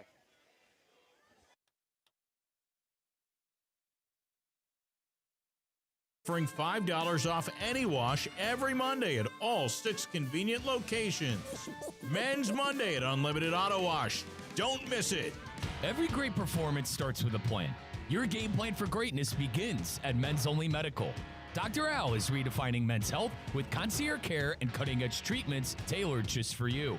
From anti-aging and weight management to cardiovascular health, skin, and hair, they've got you covered. Expect personalized care and advanced technology to help you look, feel, and perform your best.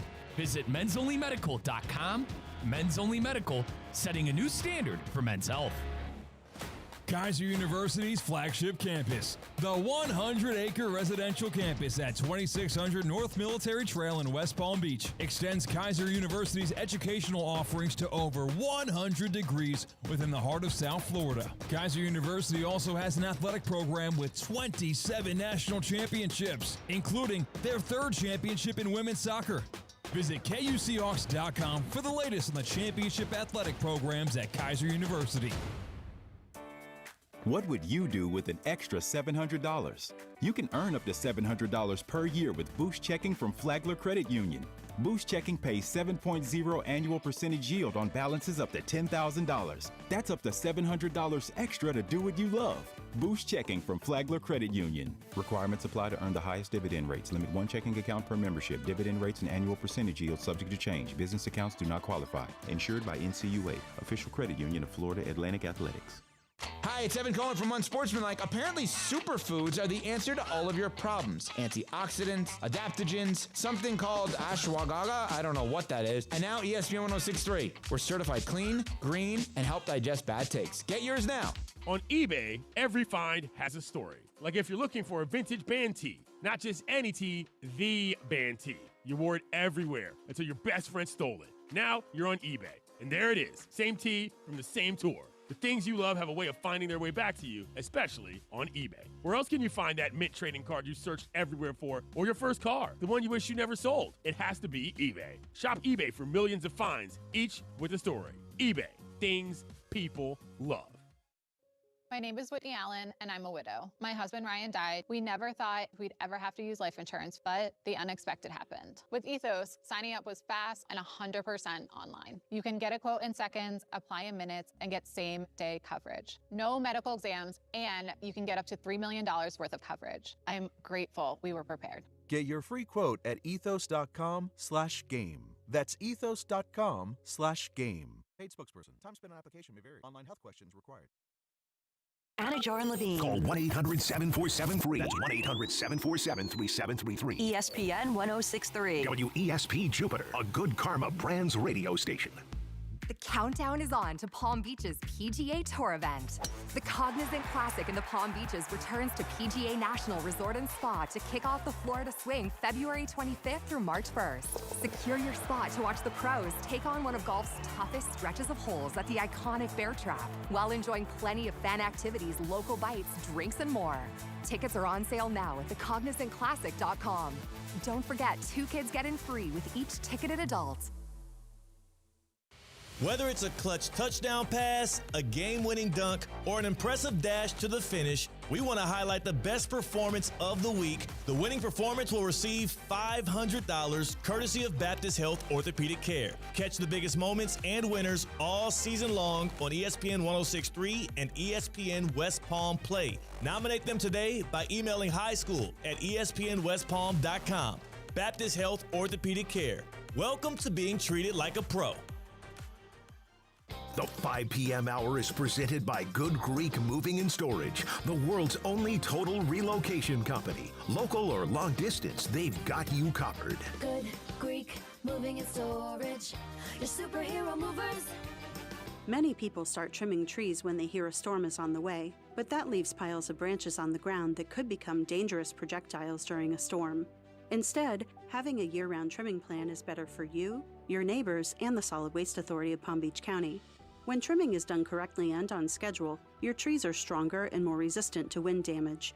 After the storm passes, there's less vegetative debris, helping the SWA clean up your community faster. Learn more at swa.org/storm. Now, it's time for a little R&R. Colin to the bucket, lays it up and in. Ball game! Rizzo Live in the Anajar and Levine Accident Attorney Studios, this is Russo and Rizzo on ESPN 106.3. This team is going to be tough when they finally get it together. Sit back and relax. Let Russo and Rizzo take you home. Oh, mercy! Light him up, Colin! Russo and Rizzo on ESPN 106.3 with Colin Russo, Mike Rizzo. We're streaming live on YouTube at ESPN South Florida and Twitter and Facebook at ESPN West Palm. If you missed any of the previous part of the program, we are up until 7 today. We got Jonathan Zazzo jumping in at 5:25. But if you missed any of the program, go listen back. Apple, Spotify, wherever you get your podcasts, go to Russo and Rizzo. Christian Cat is our producer behind the glass today. Christian, how you doing today? What's going on? Doing pretty good. Doing pretty good. You know, the game sunk yesterday, so kind of just turned it off. I was in Central Time, so I still had time to kind of wipe my palate clean. You know, it feels good when you have a meal that you thought was going to be good. It's not good, so you get ice cream after, so that's the not last taste of your mouth when you do lay your head in your pillow. So I did that with a little bit more golf, and I'm watching Shrinking on Apple TV+. So that worked out for me. You watched golf after the game? Yeah, just like travel series, seeing how people are discovering the great state of Michigan. There's some good golf there, man. All right. I didn't realize how beautiful it was. What's more crazy, Christian doing that or me watching fall baseball league action? I didn't know they were playing. Really? Travel season after the Super Bowl is a strange one. Okay.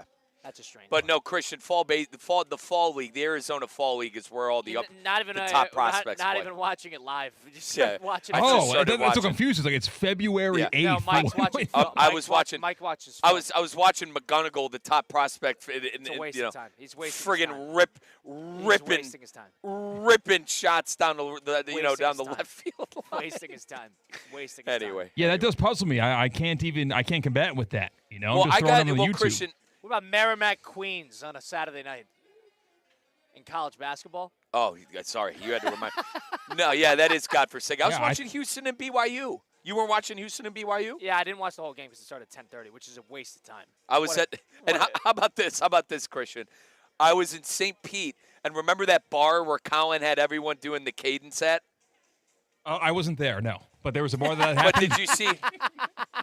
What I'm asking you is, did you There see was a bar where in Tampa, You didn't see the picture. Then you didn't see the picture. No. You have sent no the idea picture what to I'm talking Russo. about. I'm not in the young, cool people group I chats. sent the picture to Russo and Rizzo. Shut You're wrong up with there. that. I'm older than you. I sent the picture to Russo and Rizzo. He's wrong. Yes, so it's in there. But regardless, Colin visited Tampa during Gasparilla, and he went down to St. Pete for a night, and he did a football cadence, and I was at the same bar.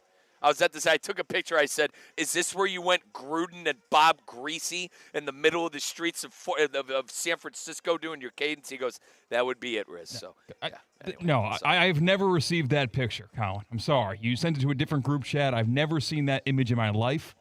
All I see is You didn't see the image of me playing quarterback with about 7 strangers. It was on an awesome. offensive line? It was awesome. You didn't see that picture? Listen, I don't know how it was that. When I was in there, Christian, it was one of those bars where there was a live band. And listen, you know I'm not Billy Joint guy, all right? But that's my buddy's place.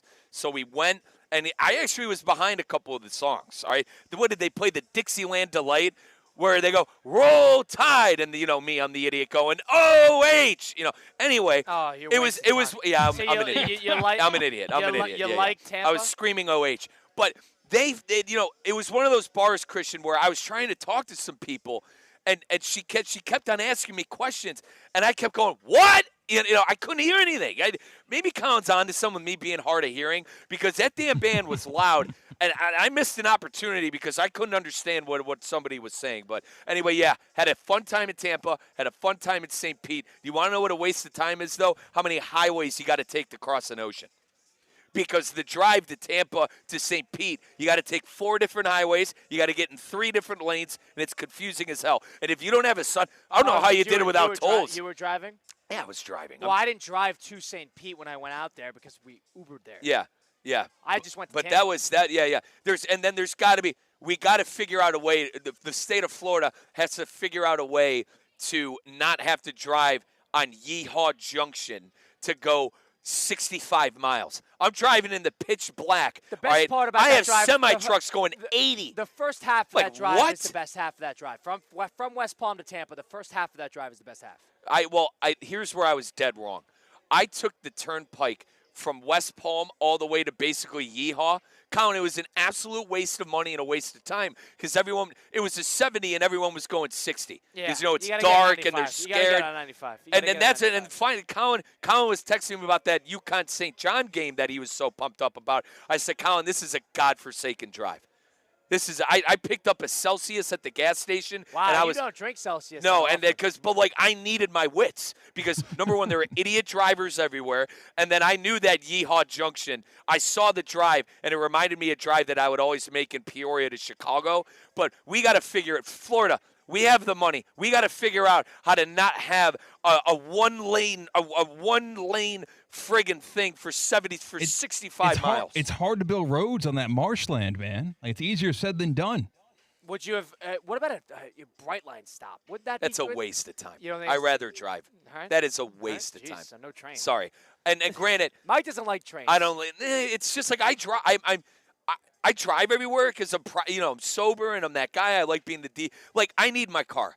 I can't be relying on a train, and at times on a train to get me where I need. This isn't the East Coast, I didn't grow up on the East Coast. I always had a vehicle. Does that make sense? Yeah. Okay. The best part. See, I'm a toll. I don't drive tolls. All right. I bit the bullet. Christian, I don't drive tolls. Christian, I racked up a hell of a bill on my license plate. I mean, geez, between the Tampa and St. Pete drive, where you hopped on 4 highways, $50 in the hole. Probably.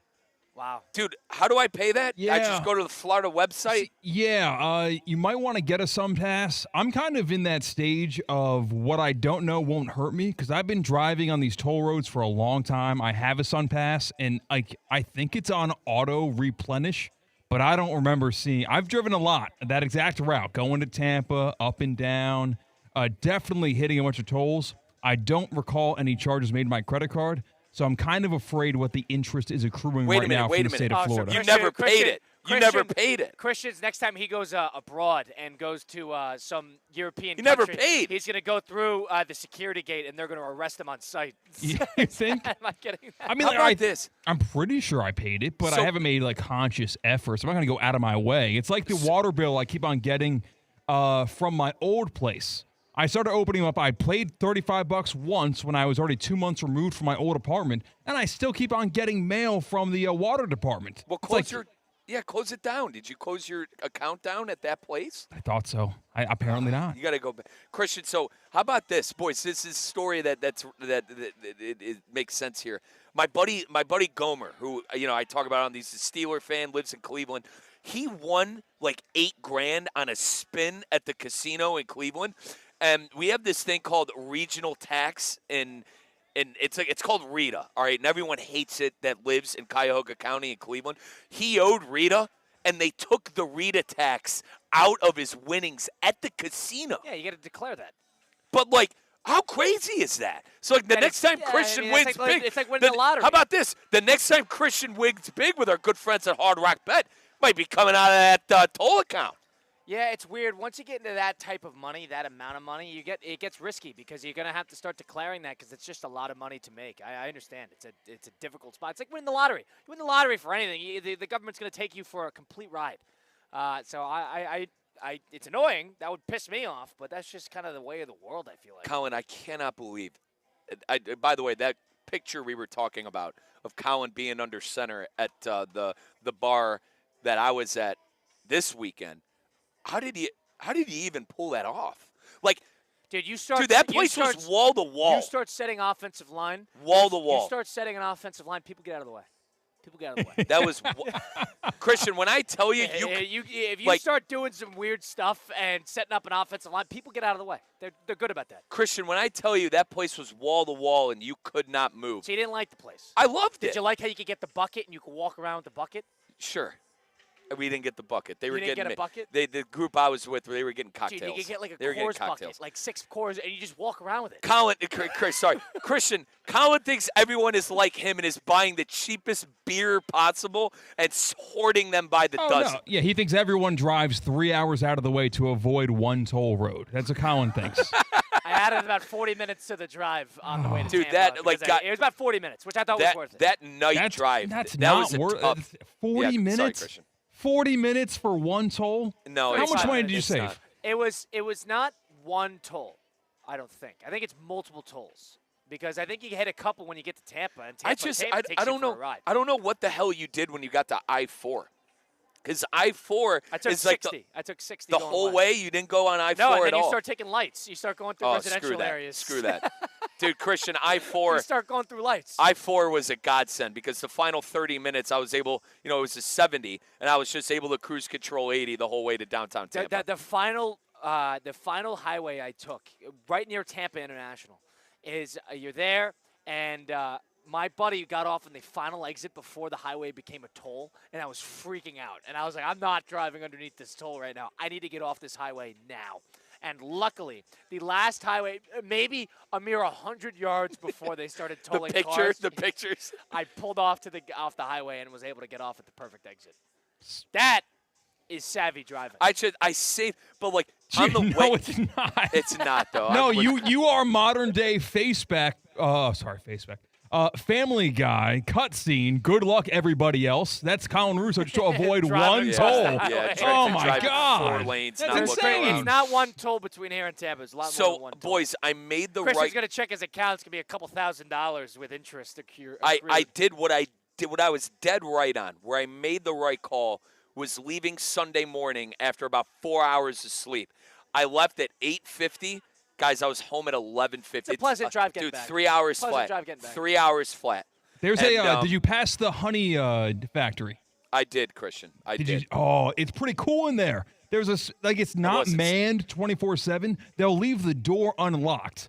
They'll leave a bunch of products on shelves and then just a cash jar that, hey, if you want this thing of honey, it is $10. Obviously, we don't have change, so you just got to, on goodwill, take it, drop your cash in, and there's like a sign that says we have you on camera. Dude, you're like Maggie and Emily at hole 17 at Shale Creek. God, those people are getting taken for a ride. They got no cameras. one's giving money. No one's giving money. Have faith. Yeah, they are.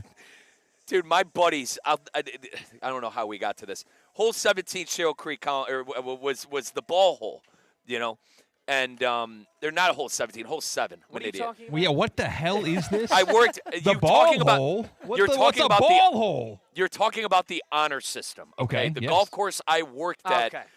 The golf course I worked at, it was on a really nice neighborhood. And there were these 2 girls, Maggie and Emily, who would collect the golf balls that I became very close with because I worked the course, all right? I can't tell you how many people would just take 50 golf balls and not give these girls any money.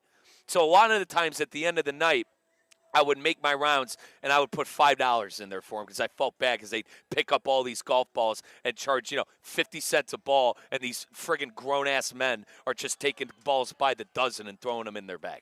Yeah, they do that at a place in Stewart. I've never seen him in person, but he does leave golf balls at the Champions Club in Summerfield. And to make it full circle, that's why Mike Rizzo does not believe in the honor system, because everyone's going to take you for a ride. Mike, how did you reference that thinking that we knew what you were going to talk about? I did it. I tried explaining it to you, and you guys are like, you wait until we asked, but yes. Yeah. It took us asking.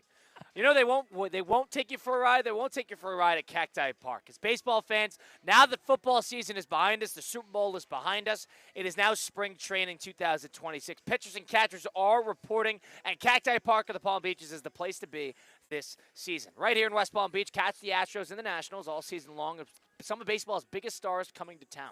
That's the Cardinals, Yankees, Mets, Marlins, Orioles, Phillies, Pirates, even Team Venezuela all spring long. Nothing beats a day at Cacti. That sunshine, the crack of the bat, family, cold drinks, the amazing ballpark eats. It really is the best seat in baseball. It has some of the fan favorite promotions such as Youth Sports Sundays, happy hour games, fireworks, college nights, you name it. And if you're bringing the family, go for family 4-pack. That is 4 tickets, 4 dogs, 4 drinks, and 4 chips. There really isn't a better spot to spend a nice spring ball game day than at Cacti Park. Visit cactipark.com to lock in your seats. Spring training baseball is here in West Palm Beach. Do not miss a moment. The voice of the 305, Jonathan Zazzo, will join us next. It is Russo and Rizzo on ESPN 106.3. The 5 p.m. hour is presented by Good Greek Moving and Storage, the world's only total relocation company. Local or long distance, they've got you covered. Good Greek Moving and Storage. Your superhero movers. Calling all sports fans, grab your MVP card and head to Duffy's where you can catch all of the action. Not an MVP? Sign up for free and start earning rewards today. Duffy's is voted the best sports grill year after year with their award-winning burgers and wings. Don't forget about Duffy's famous 2-for-1 drinks all day, every day. And with over 80 TVs in every location, you'll never miss a minute of the game. Visit Duffy'sMVP.com to learn more. Duffy's, our game is always on. What's the Anajar and Levine difference? If you're the victim of a car crash, you will always speak to a lawyer. You'll always get the highest standard of care from our dedicated legal team, and we'll always fight to get you the maximum compensation you deserve. That's the Anajar and Levine difference. Call our legal team right now for a free consultation. Call 1-800-747-FREE. That's 1-800-747-3733. Don't wait.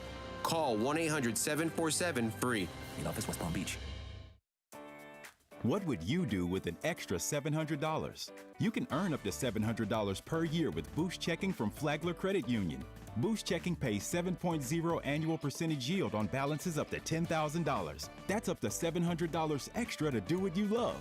Boost Checking from Flagler Credit Union. Requirements apply to earn the highest dividend rates. Limit one checking account per membership. Dividend rates and annual percentage yield subject to change. Business accounts do not qualify. Insured by NCUA, official credit union of Florida Atlantic Athletics.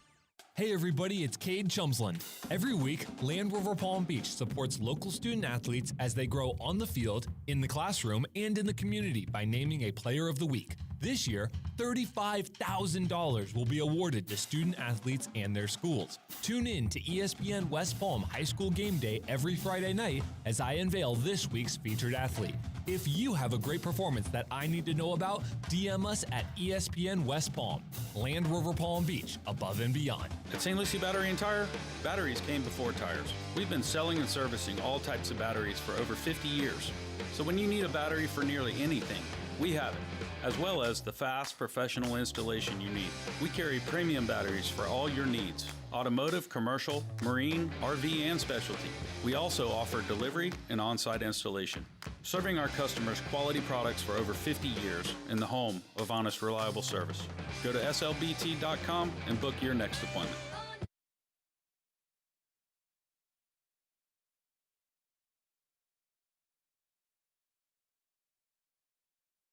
Let's get back to the Anajar and Levine Accident Attorney Studios. This is Russo and Rizzo on ESPN 106.3.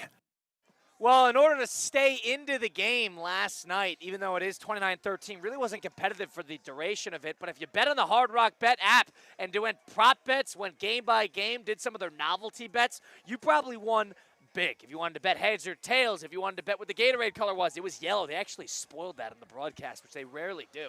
They showed it about 6 minutes before the game finished. But you can bet all that and more on the Hard Rock Bet app, where you can download today in the Google Play Store or the Apple App Store. If you bet now, you get started now, you go refer a friend, you get $50 in bonus bets. There's so many avenues to get bonus bets on the app. And if you don't even know what to bet, go check out the Discover page. The Discover page has stats. It has profit boosts. It has promos. It has all the other users' parlays on the app that they upload that you can tap and tag along on. It's that easy, that fun. It is now college basketball season. It is now the NBA, which has its all-star break coming up. If you want to bet on the dunk contest with Jace Richardson and Jackson Hayes, then have some fun there. Bet on all Damian Lillard, who, by the way, is coming back off of a torn Achilles, who hasn't played a game. I believe is participating in the three-point contest. Hang on, here. Who does that? He doesn't play for the Bucks anymore, right? Who does he play for? Yeah, that's a good question. I don't even know who Damian Lillard plays for anymore, which is very, very crazy. I think he is participating. Did I get duped? All I know is it just speaks volumes. You know what? We love the NBA. We love our good partners, the Miami Heat, and we are excited for Damian Lillard. Yeah, to come Damian Lillard is participating. It is. And what? For what? I don't know, dude. The NBA posted. What a waste. Is he going to have a jersey on? Is he going to have whatever? Nonetheless, it's not a waste of time. Hard Rock Bet is the place to have fun with that. Bet the game. Bet, have some fun. Go game by game, parlays, player props. It has it all. Go try it today. It's offered by the Seminole Tribe of Florida. Must be 21 plus. Physically present in Florida. The wager. Terms, conditions apply. If you or somebody knows a gambling problem, please call 1-833-PLAY-WISE. Let's loop him in. The voice of the 305, Mr. Jonathan Zazzle. You might know him as the Cooper City Rattlesnake. He's the human flamethrower of Miami sports radio. You could be a maniac without being a jerk. The preacher of the Pat Riley gospel. They don't complain. They don't make excuses. This is the NBA. Deal with it. The mayor of Dolphins Delusion. Can the Bills offense keep up with the Dolphins offense? And the only guy who can go from breaking down the Panthers power play to cutting a full-blown Ric Flair promo. Woo! Jonathan Saslow is the voice of the 305. Presented by Anajar and Levine and Twin Peaks. Zaz, welcome in. How are you doing today? What's going on? Good. Damian Lillard plays for the Blazers. He's on the Blazers. That's it. He hasn't played yet, but he has played for the Blazers. Good shout. Jeez, Good oh, shout. man. I was wondering if it was going to be just like a generic NBA jersey. Well, that has happened, okay? Free But, agent. you guys are way too young. You probably weren't even born. But back in the early 90s, Craig Hodges was like the three-point king. All right, he set the record for most makes. He'd won it several times in a row. And there was one year he was out of the league. He was in the CBA, the Continental Basketball Association, and they still invited him to participate. So he was wearing just a generic NBA jersey. I love that. They should bring that back. They should bring back a couple old-timers that haven't played on a team in a while and haven't played the generic jersey. Need something to spice that All-Star weekend up. Zaz, how awful was the Super Bowl? It was very bad. It was very bad. I like low-scoring games. Not all the time. Like sometimes. Like I like a good low-scoring game. Give me a good defensive battle. I'm into it, And last night was not a good low-scoring game because you had one team that was completely inept. Like, that's not the type of game that I give me two teams, hard-hitting defenses, making plays. That's not what last night was. Like, New England did not belong on that stage. And from the game itself, is it more about that Seattle defense to you being great? Is it more about this Patriot offense and really the Patriots not belonging in the game? Where do you stand on this, or are you a little in between? I think I'm in between. I think it's both. Obviously, Seattle's defense was great, but Drake May looks scared. He looks scared. They sped the game up on him early. His left tackle allowed 14 pressures alone, just him, Will Campbell. And when that's happening right at the start of the game, how else do you expect the kid to react? He looked like he was scared out there. What do you make of Darnold and how the Seahawks played offensively in a game where they didn't need to do that much to win? Yeah, I mean, they were in a position where they probably realized, pretty early on, if we don't do something stupid, if we don't make mistakes, if we just run the football well, which of course they did, it's why Kenneth Walker's the MVP. We know what our defense is going to do. If we don't do anything stupid, we're going to be just fine here. So, you can look at it and say, all right, Sam Darnold, it's not like he had to be great and win the game. A lot of times the quarterback wins the MVP, and Darnold probably wasn't even given any consideration on MVP. But who the heck cares? Like, they knew early on this is the kind of game that's going to be able to win us the Super Bowl, and it wasn't even close. Zaz, how does a guy in Drake May throw for 4,300 passing yards in the regular season and look that inept all offseason long? All postseason long. I mean, the Charger game, all right? Chargers gave him that game. The Texan game. He was terrible. Stroud throwing 4 picks. He was so bad. May was terrible. And then May fumbling the ball and letting the Texans stay in the game. And then, the Bronco game, I liked the game, but he didn't have to do much in that game either. How does it make sense of that for me? Well, I don't think I think now that we have the entire picture, we can go back and realize that the Patriots are big frauds. Because once the regular season ended, they're 14-3. It's like, oh, but look, they haven't played anybody. Like, come on, it's all right. So we'll still won 14 games, winning 14 games on nothing, all right? And then you get to the postseason, it's like, all right, they beat the Chargers 16-3, wasn't very impressive. You just went over that Texans game, although May did have decent numbers in that one. And then you look at the Bronco game, and I think we all realize if Jarrett Stidham wasn't the quarterback for Denver definitely wins that game. And now the Super Bowl, it was an all-time worst offensive performance for New England. Like, now, having the entire body of work, people who are saying that the Patriots are frauds, the schedule, it's why they won 14 games, it's hard not to say they were right. Jonathan Zaza with us now on Russo and Rizzo on ESPN 106.3. Am I alone on the island that Jason Myers should have gotten more consideration for the MVP? I thought he totally should have. I thought absolutely. He had 17 points. Zaz, for 3.5 quarters, you guys were dead right on that. And he like had a tackle too. That's our guy. Like, I don't think the NFL would ever do it because I think they would be conceding to the point that the game was just that terrible that a kicker is winning the MVP. No one's ever been 5 for story. 5. It was Super Bowl history, Jason Myers. And did you see how, because apparently the fan vote counts for 20% of the MVP vote in the Super Bowl. He was not even listed for the fans to vote. He couldn't even get so that right there, you're minus 20%. You had no chance if you were Jason Myers. Would be a disaster for the NFL if it was. Listen, last night it says Colin didn't necessarily agree, and that's fine. But I thought last night was, the halftime show. People loved it, and that was great. It's just not my genre of music. I don't know any songs, but the game on the field is what I'm talking about. I think it was a disaster for the NFL. I really do. I thought it was a disaster. Well, why is it a disaster for the NFL? Like, there's been bad games before. It's a bad game. I think two bad ones in a row. The quarterback play for me is where I'm going here. You had a guy who threw for 4,300 passing yards in the regular season, and for their first 9 drives, 8 punts, and then on the 9th one, a fumble. Then on the other side of things, Darnold, listen, he won the game. And like you said, he didn't have to do a lot to win the game. But it's not like Darnold was throwing touch to the – it's not like this was a complete blowout here. This was a field goal fest. I don't think either quarterback played particularly well. Yeah, a bad game. And I think, to your credit, saying about the Patriots, the wrong team was there. And, if I had someone to blame, hey, Josh Allen, don't throw 4 interceptions against Denver. Lamar Jackson, do a little bit more in the regular season. If Bo Nix doesn't get hurt, you got a better game. Like a Bo Nix-led Bronco team puts up a much better fight than the Patriots did. I don't know, Zaz. The NFL's bulletproof, and it doesn't care what a gas bag like me says, but I don't think this was a particularly strong year for the league. Well, it is I really bulletproof. Go ahead, Colin. Go ahead, Zaz. No, please finish that point. It is bulletproof, but part of the problem, and we saw this last night, and you saw it all through the postseason with New England, it's too much dinking and dunking. These offenses, they don't take chances. They don't throw the ball down the field. They're too safe. We talk about how aggressive they are in terms of going for it on 4th down. Like, in that sense, yes, offenses have gotten more aggressive, but they never throw the ball down the field anymore. It's very rare. It's screen passes. It's a little dinking and dunking. And unless you have a great defense like Seattle, you can't win like that.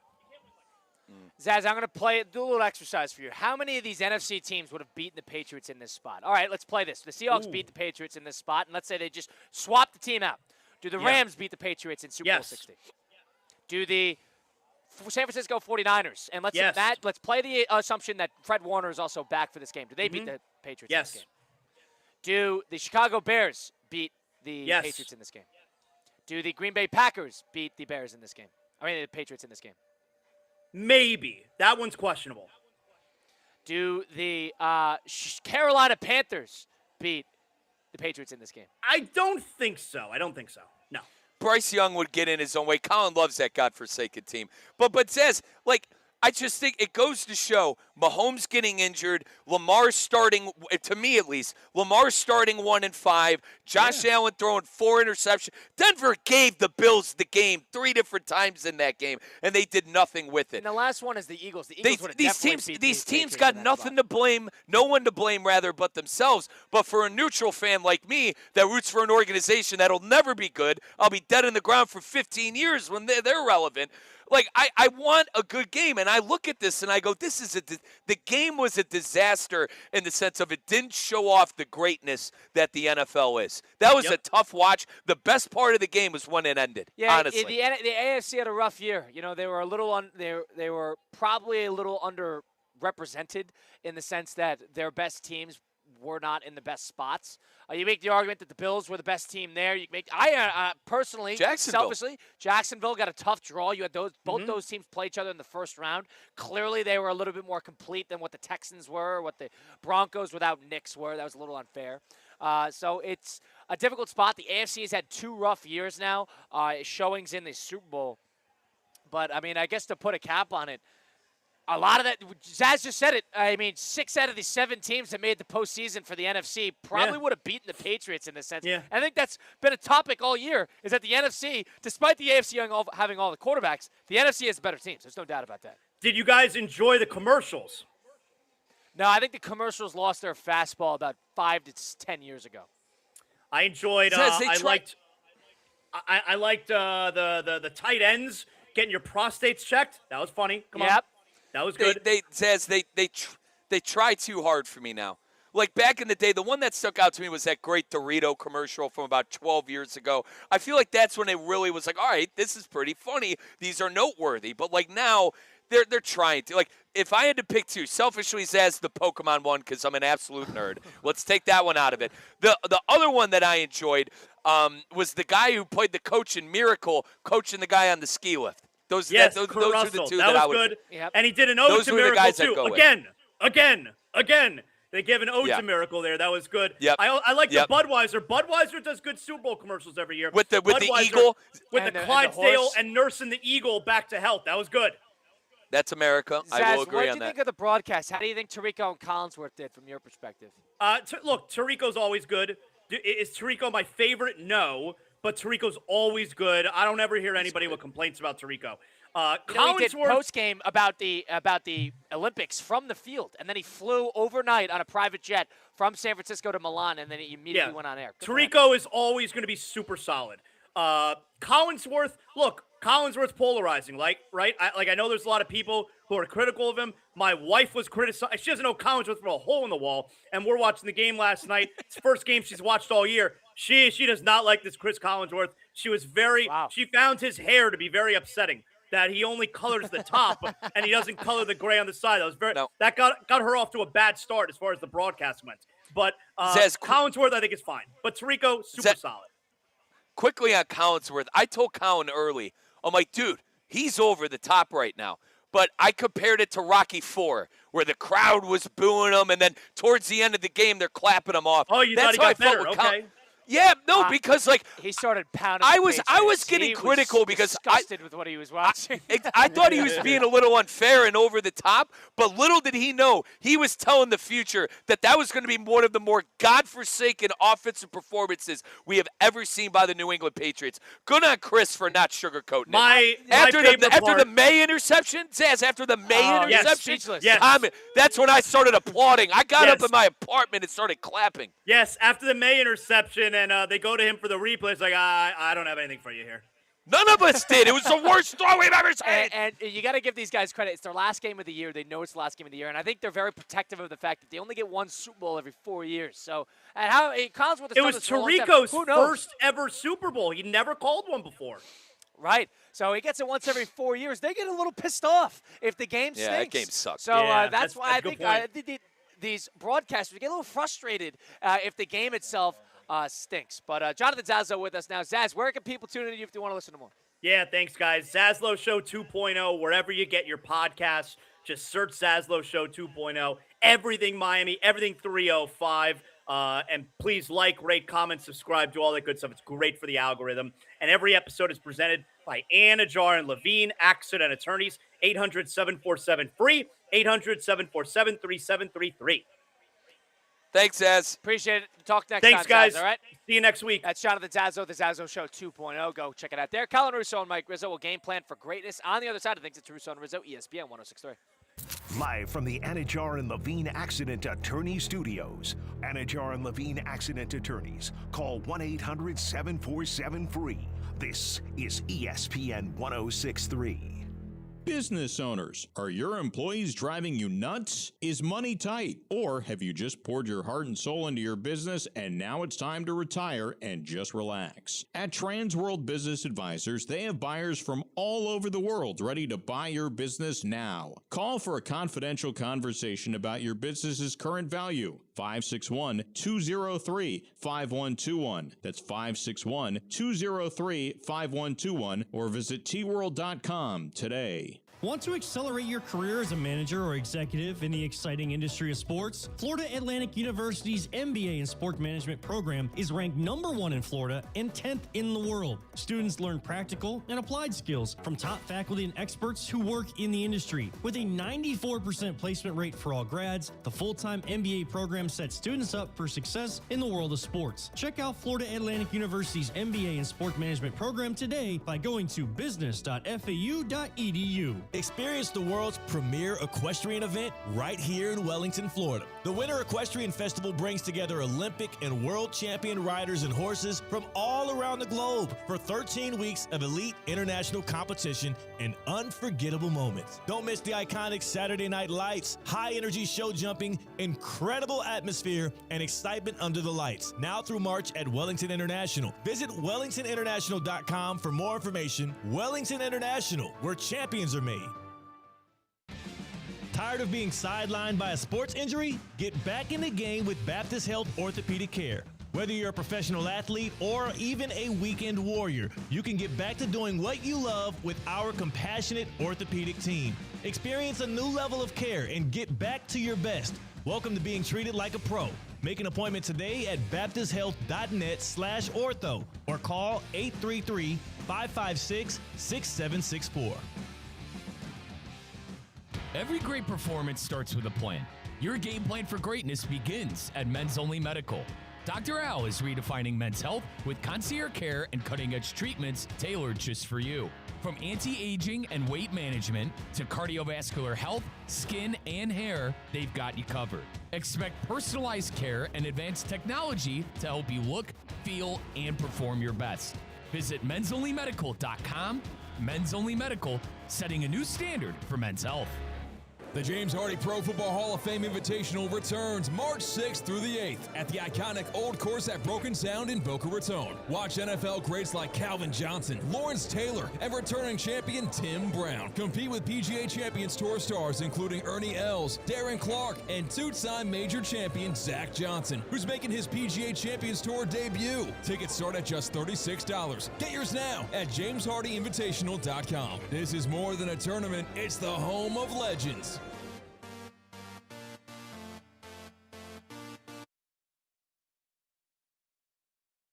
Let's get back to the Anajar and Levine Accident Attorney Studios. This is Russo and Rizzo on ESPN 106.3. Russo and Rizzo, ESPN 106.3. Live here at TGL at the SoFi Center up north in Palm Beach Gardens. Head on down if you haven't already. See some PGA Tour's finest inside the arena on prime time. Appreciate Jonathan Zazzle giving us the time there.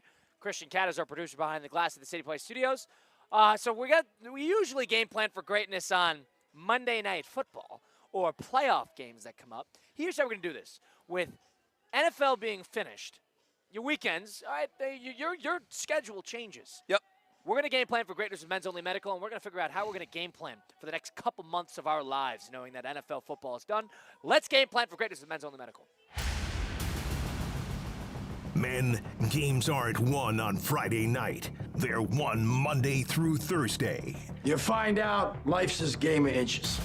It's about preparation, it's about discipline, and it's about showing up ready to dominate. That's gonna make the difference between winning and losing. And now, your game plan for greatness. Brought to you by Men's Only Medical. Visit mensonlymedical.com. Clear eyes, full hearts. Let's go play some football. Let's go, baby.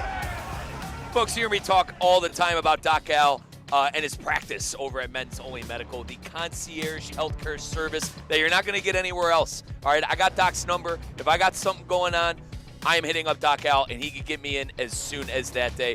Hit him up at Men's Only Medical, North Dixie Highway. Tell him Riz and ESPN West Palm sent you. By the way, he texted the show earlier. He wants to see that picture of you, or rather, he reminded me of the video that we have of you at the Boca Raton, the Bush's Boca Raton Bowl of Beans, with your shirt off with the kids in the student Louisville, section. Toledo. About late second quarter, I saw, 20 some odd kids in the section 250 in one of those upper bowls behind the end zone, and they were all taking their shirts off, waving it like flags, which became a trend. amongst college football games. So I thought, I'm on the field getting video of the game. I think I got to ditch this. So I went all the way up and went around the stadium, and I found myself in this group of people that probably got a couple hundred people deep, and taking our shirts off and waving it around. Yeah, getting into it. And Doc, I'll remind us of that. But folks, mensawayMedical.com, mensawayMedical.com for more information. All right, Colin hit the nail on the head. We got to figure out what the hell we're doing on the weekends. But for me, it's simple. Now, Christian, I listen, I happily accept him, but United, we are the Boston Braves, and if you root for City fan, no, I completely botch it. And if you are a City fan, surrender or you die. We all follow United. We've won 4 games in a row, Christian. Running bit with Manchester United right now is that there is a fan who has not cut his hair since we've won 5 games in a row. He has a full-on fro, and it's a whole thing. Go look it up. I'm watching World Football. We got Inter Miami starting up. Doc Allen, Mental and Medical, big football fan like me. Give me United on Saturdays and Sundays. Give me Inter Miami on Saturdays and Sundays. I'm filling the void with a lot of World Football, but also, and I know where Colin's going to go, I'm going to lead him into it. Dude, college basketball was fantastic. Having a big year. Fantastic over the weekend. But how I'm going to game plan my weekends, a lot of World Football with Manchester United and our great Inter Miami Herons with Lionel Messi, and also some college hoops. We got the tournament right around the corner. Yeah, it's my favorite time of the year. This is when football is done, and now you get into college basketball. The next month and a half is going to be awesome. And I'm going to be grilling Colin's brain on sleeper tournament teams. Now, you were dead wrong about Clemson last year. Oh, dead wrong. But you were right. They're having another big year, too. Bill Barnwell's good coach.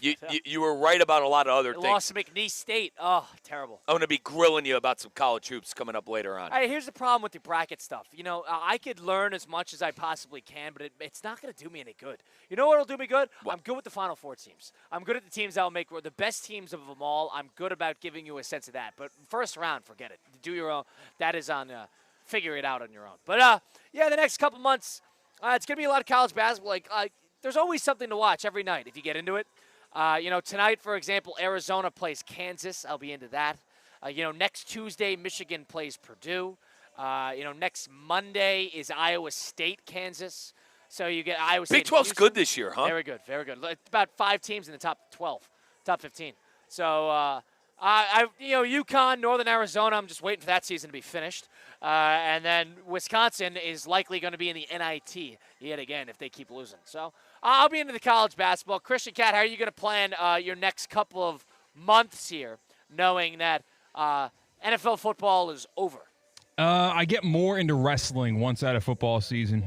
There's a big show going on. We watched Pebble Beach this weekend? Yeah, that goes without saying, though. Definitely be watching the golf all weekend. It makes Sundays a lot easier and Saturdays a lot easier to plan my own personal tee times.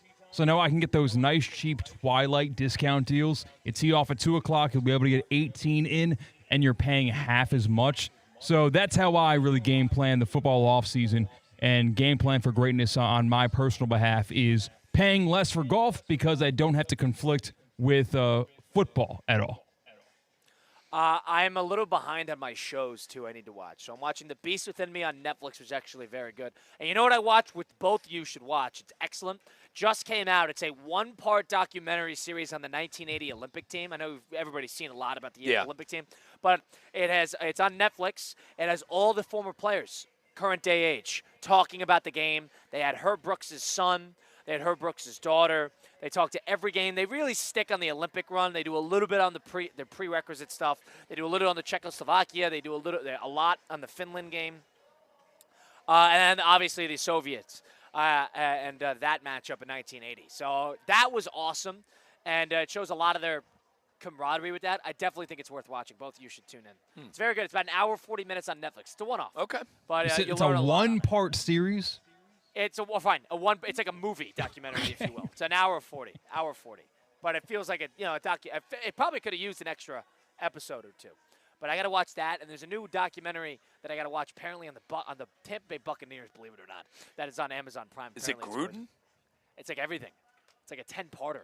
Like 10 parts of the Buccaneers. Dude, never forget Gruden and Bob Greasy in the streets of San Francisco. It was Rich Gannon. And John Gruden, who was in San Francisco last week. If you saw the Hey, video, Rich, what was your cadence? What was your snap cadence, Rich? That was great. That was great. Stick around. We got another hour of Russo and Rizzo coming back to you right now outside the SoFi Center in Palm Beach Gardens, Florida for the TGL. Colin Russo, Mike Rizzo. Appreciate Christian. We'll do a little hockey sub, get Damian Perez behind the glass. Should be a lot of fun. Stick around. Got the next hour. Right after this, we'll do a little 6 at 5, or 5 at 6, if you will. It's Russo and Rizzo on ESPN 106.3.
It is the fifth quarter with Colin Russo and Mike Rizzo. It is Russo and Rizzo on ESPN 106.3. Still at TGL at the SoFi Center in Palm Beach Gardens. It is a beautiful Monday early evening on February the 9th, 2026. Post-Super Bowl Sunday. It is Super Bowl Monday here in South Florida. We got Damian Perez hockey subbing for Christian Cat behind the glass at the City Place studio.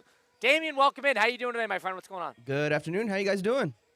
What'd you make of the game? What was your my perspective God. on that? Honestly, it was horrible. It was horrible. It was You didn't horrible, like any especially, second of it? I mean, maybe the last few minutes of the fourth quarter where New England finally, I guess, went for it. But I felt like they were so conservative for the entire game, whereas Seattle was kind of just taking away with the game, and they just were not responding. So other than the last, 2 or 4 minutes in the fourth quarter, it was pretty much a boring game for me. It was dreadful. And the best part was when it ended. One of our callers earlier, I think it was David in West Palm, said it was like one of those rounds of golf where you and your buddies just played so bad and, you're on the friggin' green and you just pick up your ball and you don't even finish the game. Truly some bad stuff. And I said, man, that's the game you want to be good. If there's one title game you want a good game in, you don't want to screw it, it's that one. So we've been lucky too. Let's keep this in mind for a second. If we're going to put and maybe we're not counting this year, but it is the 2025 season. Well, last year technically was a blowout too. But let's think about it. At grand scope as the season, World Series went to Game 7. The NBA Finals went to Game 7. It was Game 6 for the Stanley Cup. It was the down to the wire at the end of the NCAA tournament. The football final in college football was down to the wire. Yep. So they had some very interesting games to finish off seasons. So. Weirdly enough, you thought they'd maybe put a cap on it and get the Super Bowl too, but I think we were probably due for a bad championship. Now, let me ask you this, Kyle. Does the Super Bowl end it or start it? Because it's in the new year. You hear what I'm saying here? Yeah, it's the season as the previous season. That does my head in. I always get the team's years wrong because I always think the team that wins that Super Bowl that year. The way I view it is the NCAA tournament kind of starts off that year because that's the season that it's in April. Most of the season's in 2026. That's the way I view it. Yeah. But I understand the other way around. Right. I understand the other. Even if you wanted to count that, both Super Bowls around this have not been very good. Yep. Damian, what'd you make of the halftime show? Do you think Bad Bunny did a good job? Yeah, I enjoyed it. I'm a fan of Bad Bunny. I thought he put on a performance. Production was as good as it's been in years. Yeah, it really was. I don't know if the production was the same for you if you were at the stadium. I understand the criticism there. But what we saw on TV. There's no value watching it. Yeah, what we saw on TV, the production was amazing. Yeah. Listen, I don't know his music. I don't know his songs. It's not my cup of tea, but everyone liked it. So I'm happy. I'm happy that everyone liked it. A lot of the times you get a lot of people that are very split on it, didn't like the halftime show. For majority of what I heard outside of a caller earlier, it seemed like everyone was really behind it and really liked it. So yeah. I'm not really down with the halftime shows. You want to know my favorite halftime show? Was Dr. Dre, 50 Cent. Everyone hated it. And everyone hated it. I didn't like that one. Like the stuff, the music that I like, the EDM that Colin calls the. You would love an halftime Dude, show. if Sebastian and Grosso showed up and played Reload. That'd be the worst. Oh my God! Halftime show. Talk about getting people electric and out of their seats. But guys, I listen to EDM, I listen to rap, and honest to God, I listen to anime music and OSTs. Anime music. Oh my God, dude! If they had Chico, Chico and Honeyworks play Gamashura, you gotta stop. If they had Chico and Honeyworks play Gamashura, I would have went crazy. Can't do this. Guys, listen, it's just not my cup of tea. But everyone loved it, so I'm all for it. Can't have that. Can't do that. No. Cannot do that. You're not having Chico and Honeyworks? No, I missed that one. Okay. I missed that one. All right. You know You'd have a fun time, by the way. You know which one I liked? I've been saying it. I like the Usher one from a couple years ago. God, he was sweating. God, he was sweating. That's all his music is God, sort of sweating. bob your head. I thought Usher was pretty good. I'm going to be honest. I thought last year stunk with Kendrick Lamar. I did too. I'm a Drake guy. But Usher was great. But I like his music. I do too. I do too. Don't get me wrong. But Colin, the whole sweating. That's hilarious. Was he sweating or was he sweating? Articles of clothing. It was Holy funny. Cow. It was funny. And Colin, trust me, I'm a sweater in certain instances. But I don't think I've ever seen a human sweat that much in my life. Very funny. I thought the music was good in that one. I'm gonna be honest. I thought the Coldplay, Bruno Mars, Beyonce Dude, how about one. Creed in Dallas? Unbelievable. That's granted. I love Creed. He took out with arms wide open. I mean, it had everyone going. All right. Yeah. Yeah, so Boomers love Prince in the Rain. the Weekend one was a waste of Yeah, everybody's that one time. stunk. That was a waste of everybody's What was the time. Bruno Mars one? He did 2. He did one with Coldplay. That was the last time I was at Levi Stadium. It was light out. It was Coldplay, Bruno Mars, and Beyonce. And then he did a solo one, He right? did, and so did Beyonce. But they came back for Coldplay. I'm good on those. Here's the thing: you need a good guest. Not my cup That's of tea. part of the reason why if I was thinking objectively about the Bad Bunny one, I thought You could guys have used an additional guest. you guys- Lady Gaga, we could have hockey subbed Lady Gaga. We don't need Lady Gaga. That in was the a spot. waste of time. We don't need Lady Gaga. We the- need a I didn't good even know it was hockey her. sub. I didn't know it was her. That's your problem. That's a you problem. That's Colin, a she you was singing in Spanish. I had no idea it was her. problem. Damien, did you know that was Lady Gaga? Yeah, I did. Subbing in. I did. Yeah. I mean, Damien, you're going to laugh at this. The only person I recognized out of all the cameos was Ronald Acuna. And my buddies gave me a lot of crap for that. They're like calling it out. I go, who? What? Like Ricky Martin. I know of him, couldn't pick him out of Jessica a crowd. Alba was in there too. But she looks, Yeah, dude, that slipped me too. I Jessica did Alba not and know. Pedro Pascal. Guys, she's like 40. She looks like she's 20. I had no idea that was Jessica Alba. And then, if hysterically enough, the only one I was able to pick out, oh, that's Ronald Acuna. Everyone's like, Riz, you really need to open up. You really need to watch more than just sports and anime. I'm like, that's my guy. It's who I'm going to take 8 overall if that's where I'm at in the draft. That's they needed another additional. Well, who do you bring in there? Nelly Furtado? You bring in the guys who do the Danza Kuduro song. You know that song? Yeah, it's Damien, what you're familiar with that Damien, song? it's what Inter- Danza Kuduro. If they did Inter that, Miami plays it after goals. They Oh, were kind of tear a the one-hit roof off. wonder, though. That's fine. Play the one song, get out. That's a perfect guest. You know, Didn't they play Gasolina, or did he just rip that song and made a remake? it's Don Omar, I believe, right? Gasolina's Daddy Yankee. Daddy Yankee. So was Dude, it Don Omar is Danzo Kuduro? Because I was listening to it No. before. Well, I think he's featured in it, but he's not the main singer. Don Omar is definitely not a one-hit wonder. Yeah. That but would have like- been a perfect. Because I know, you know what? I think that's one of the more famous Spanish songs. like, I'm not- amongst the American public. I thought Yeah. that would have been a good hit. Like, I personally, selfishly love that song. Like, yeah, like sometimes in the Super Bowl, it's just, it's not the type of music you listen to. It was one of those years. I don't think it's that deep. I don't think recognize it's some that of it. deep. I think he should have saved it. What is it, DTML, that song? He did that at the end on his walkout. He should have made Colin, that you're a right. It's performance. Don Omar featuring Portuguese-French singer Lucenzo. So, yeah, it is Don Omar's song. That would have been a You're good on the hockey money. sub. You're on the money. A Look at hockey you. sub. Look at you. That was a real wedding they had on stage, too, you know? During the halftime show? Are you kidding me? That was a real It wedding. was an actual wedding. It was a real wedding. They had invited him to That's their wedding, and then he said, "You that's know what? insane. Let's just do it at the Super Bowl." Would you get married on stage at the Super Bowl? No. No. You would not. I would not. If your anime star, the guy you loved, whoever you said, Choo Choo It's Train, not whatever his a name guy. is, First off, it's a band, and the lead singer is a woman. It's Chico and Honeyworks. if Chico and Honeywords was performing at the Super Bowl and they said, Mike, we'll get you, have a fiance. No, We'll get we're you good. married on stage at the Super Bowl. You're going to say no? We're all good. You got to realize, Colin, you're Roman Catholic. Try running that by your family. Yeah, Grandma Carol. I know you're 80. I know you're 89 years Do old. another wedding. But I'm gonna have to wheel you onto the. No, Colin, no, absolutely not. All right, fine. Yeah, you're not a fan of that. They That's, they didn't get married. You're lying to me. that's what I heard. I don't You're know. lying I to don't know me. the people that got That married, was but a I heard. that was No, a I heard the shtick. same thing, Colin. I heard they Yeah. invited That him was to a their shtick. wedding, and he don't said, know. "Let's just do it at the Super Bowl." Made it How part did of he the even get to performance. him? How do you even get to That Bad was a Bunny? shtick. How do No I even idea. invite him to my wedding? Well, they obviously they were friends with them. I'm like, right? Was it like? Isn't Bad Bunny a great story? Like, wasn't he like I saw something online to where like it's a great like kind of He's a pretty rags good to actor. riches He's a pretty good story. actor. He's a pretty good actor. I mean, listen, the choreography was great. Like you said, the what'd you Production call it? Thank you. Yeah, I mean, yeah. I just don't understand Spanish. I didn't know what he was saying, but the songs were, the beats were good, Dame. What's the one where he was like, "Oh, será otra"? Is that DMT? The first song. Yeah. The first song. That song's a banger. Yeah, that's a good song. Other than that, they all kind of sounded the same, but you could say the same thing about rap. Danza Kuduro, as a plug-in. Bodhisoriga, hey, oi, oi, oi. Hoi, hoi, hoi. Yeah.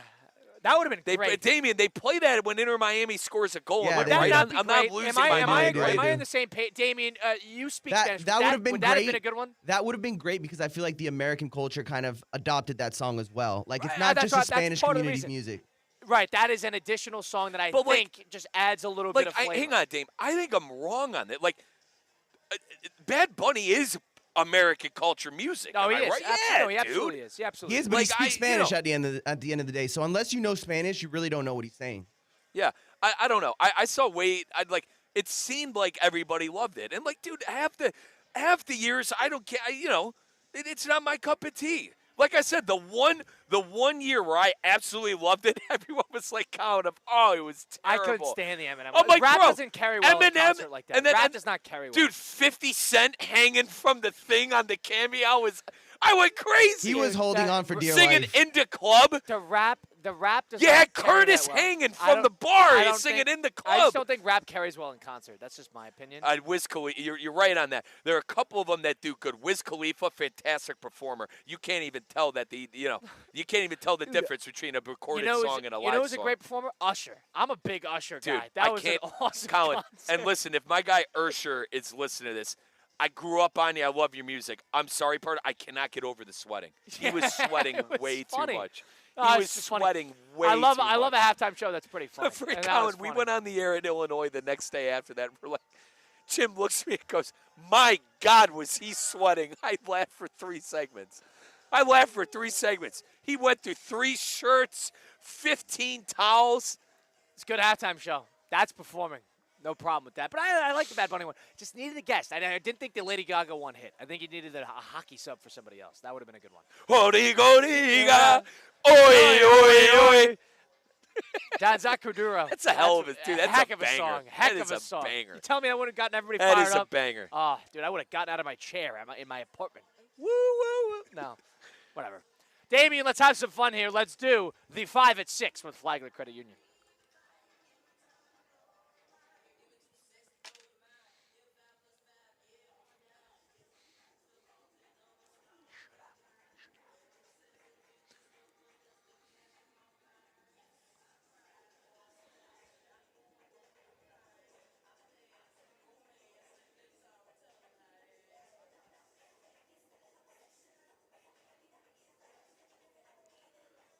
All right, Seattle won the Super Bowl in a snoozer. 29-13 was the final score. How many games in this year NFL and college football playoffs were worse than this year's Super Bowl?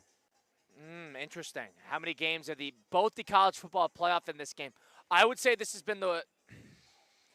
the worst game of the NFL postseason. Am I wrong? Is there one I'm missing? Seattle against San Francisco was terrible as well. Denver Bills? No, Denver and the Bills was a great game. that was a great game. That was the overtime game. Excuse You're me, thinking Denver- of Denver Denver and Patriots. New Denver England. Patriots. Let's get it out of the New England and the Denver game was a far superior game than what we saw last Let's night. get the stinkers out of the way. The whole first round in the college football playoff was, maybe outside of Miami and A&M. Godforsaken game. That Steeler-Texan game was an awful. Well, yeah, the awful game Steelers on had Monday no. Night The Football. Steelers had no That was an business being awful there. football game. Everything outside of what Miami and A&M was a stinker in the first round. First round, yeah. JMU and Oregon stunk. Yeah, the Tulane Ole Miss game was Tulane terrible. Ole Miss was awful. Alabama Oklahoma was good, and the outside of that, A&M and Miami. A&M Miami was that opening game. All right, and then let's go to the Rose Bowl stunk. The Georgia game. Remember, I didn't watch. Georgia game was I against licking my wounds. Yeah, it was against Ole Miss. Bad That was a move great, by me, I great admit. game. Miami and Ohio State was a good game. It was an awful game, but there's fair a couple play. we're missing in that first round. No. We hit all of them. Did we? Yeah, We we all hit four? the 2 group of 5 matchups. Oregon, which Texas were Tech? stinkers. Yeah, and then Texas Tech got a bye. And they played Yeah. Oregon. That game stunk. That game was awful. Well, that game is consideration. The Yeah. Orange Bowl. Well, at listen, Hard we Rock. love the Orange Bowl. We love our great friends. that but they game got stunk. a bad That game matchup. That I game mean, stunk. and those were 2 bad. That was not a big-time game. Hindsight 2020. Those were 2 phony teams in Oregon and Texas Tech. Oregon and Indiana was a terrible game as well. Correct. That game was, if you want to give an entertainment value, there's something to that because at least there was pick 6 first play, then you get back. All right. So how about this? Oklahoma and Alabama, good game. Yes. Miami and Ohio State, good game. Miami and Ole Miss, good game, and the national championship. Georgia Other Ole than Miss that, was also a great game. Excellent game. you got to forgive me Here on are the that. bad games that have to consider. The Orange Bowl, Oregon, Texas Tech was awful. Yep. I mean, obviously the James Madison, Tulane, Ole Miss games were terrible, but I'm not even going to include What was those. it, the Chick-fil-A Sugar Bowl? Those were the first round, so not even sponsored. I'll disclude those. But that Orange Bowl was terrible between Oregon and Texas Tech. And then Oregon and Indiana stunk. Steelers, Texans was awful. Seahawks, 49ers was not a good game at all. Can I throw another one in there? I know it was close, but like New England and Houston was a godforsaken game. I like that game because it was a terrible game. It was fun because of the snow. It was a terrible game, It was 21-16. Both quarterbacks. No one deserved. I agree. It was an ugly no one game. deserved to win that 21-16 in the third quarter. Ironically enough, neither team deserved to win that game, and one of them played in the Super Bowl, and that's why you got one of the worst Super Bowls you ever see in our lifetime. For the moment, obviously, the Super Bowl was the worst of the bunch. Awful. But if I were to stack up another awful game on top of that, I would stack up that Houston game. That Houston game was a terrible football. Yeah. Houston Steelers was a terrible and another pushback on why the Super Bowl was so awful. Like, they weren't even scoring touchdowns. It was a field goal fest and a 3-and-out fest. 8 straight 3-and-outs for the Patriot offense.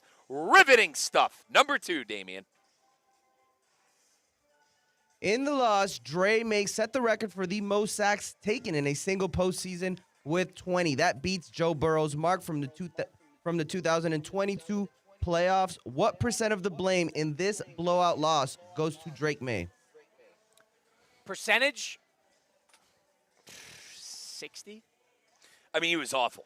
That offensive line probably gets 30, and the coaching staff gets 10. I'm trying to be more careful with writing guys off and being out on guys. How the hell did this guy throw for 4,300 passing yards? He had a great season. He was great. I don't understand. And people go, Riz, the schedule. Okay, but this is the NFL. You're telling me you're just throwing 4,300 yards against somewhat lesser competition because your last place schedule, and then you go to the playoffs and you completely forget how to play the position? That guy forgot how to play the position. Yeah, he was frazzled. He was frazzled because of the offensive line, too. So they have a steady chunk of the blame. If it's like 50-40-10, right, 50% Drake May, because at the end of the day, he was missing throws with or without the pressure. He was missing throws left and right. And he had multiple turnovers in the game when he knew that the key to the game was not turning the ball over. So he has, I would say, more than the offensive line. I know that might be unfair, but hey, he's going to make the big bucks. They're going to pay him $60 million a year when he's due for an extension. You get most of the blame. If you're just joining us, I said earlier in the program, I was down on Collinsworth, and then I loved him. I was down on him in the first half. I thought he was being a little unfair, a little over the top. But, at the end of the game, he was spot on because he knew how bad that offense was going to be. And what he said, Colin, about Drake May stuck with me. He goes, the story at the end of this game is going to be how bad Will Campbell is, how bad the offensive line for Drake May was. But don't get it twisted. Drake May played an awful football game, too, and I completely agree. I mean, listen, there were chances for first downs. There were chances to move to 6. He missed every throw, and I think the nail in the coffin, this was before they even scored. So technically, they made it a game, and if you're not watching me on the YouTube stream, I'm doing my air quotes, they made it a game with the touchdown. But, where I knew the game was absolutely done was 19-0, and he throws it across the middle of the field, and it just hits off of Booty's hands. There was no chemistry with the receivers. He missed, I would say, 75% of open receivers in the game. It was a lot on him.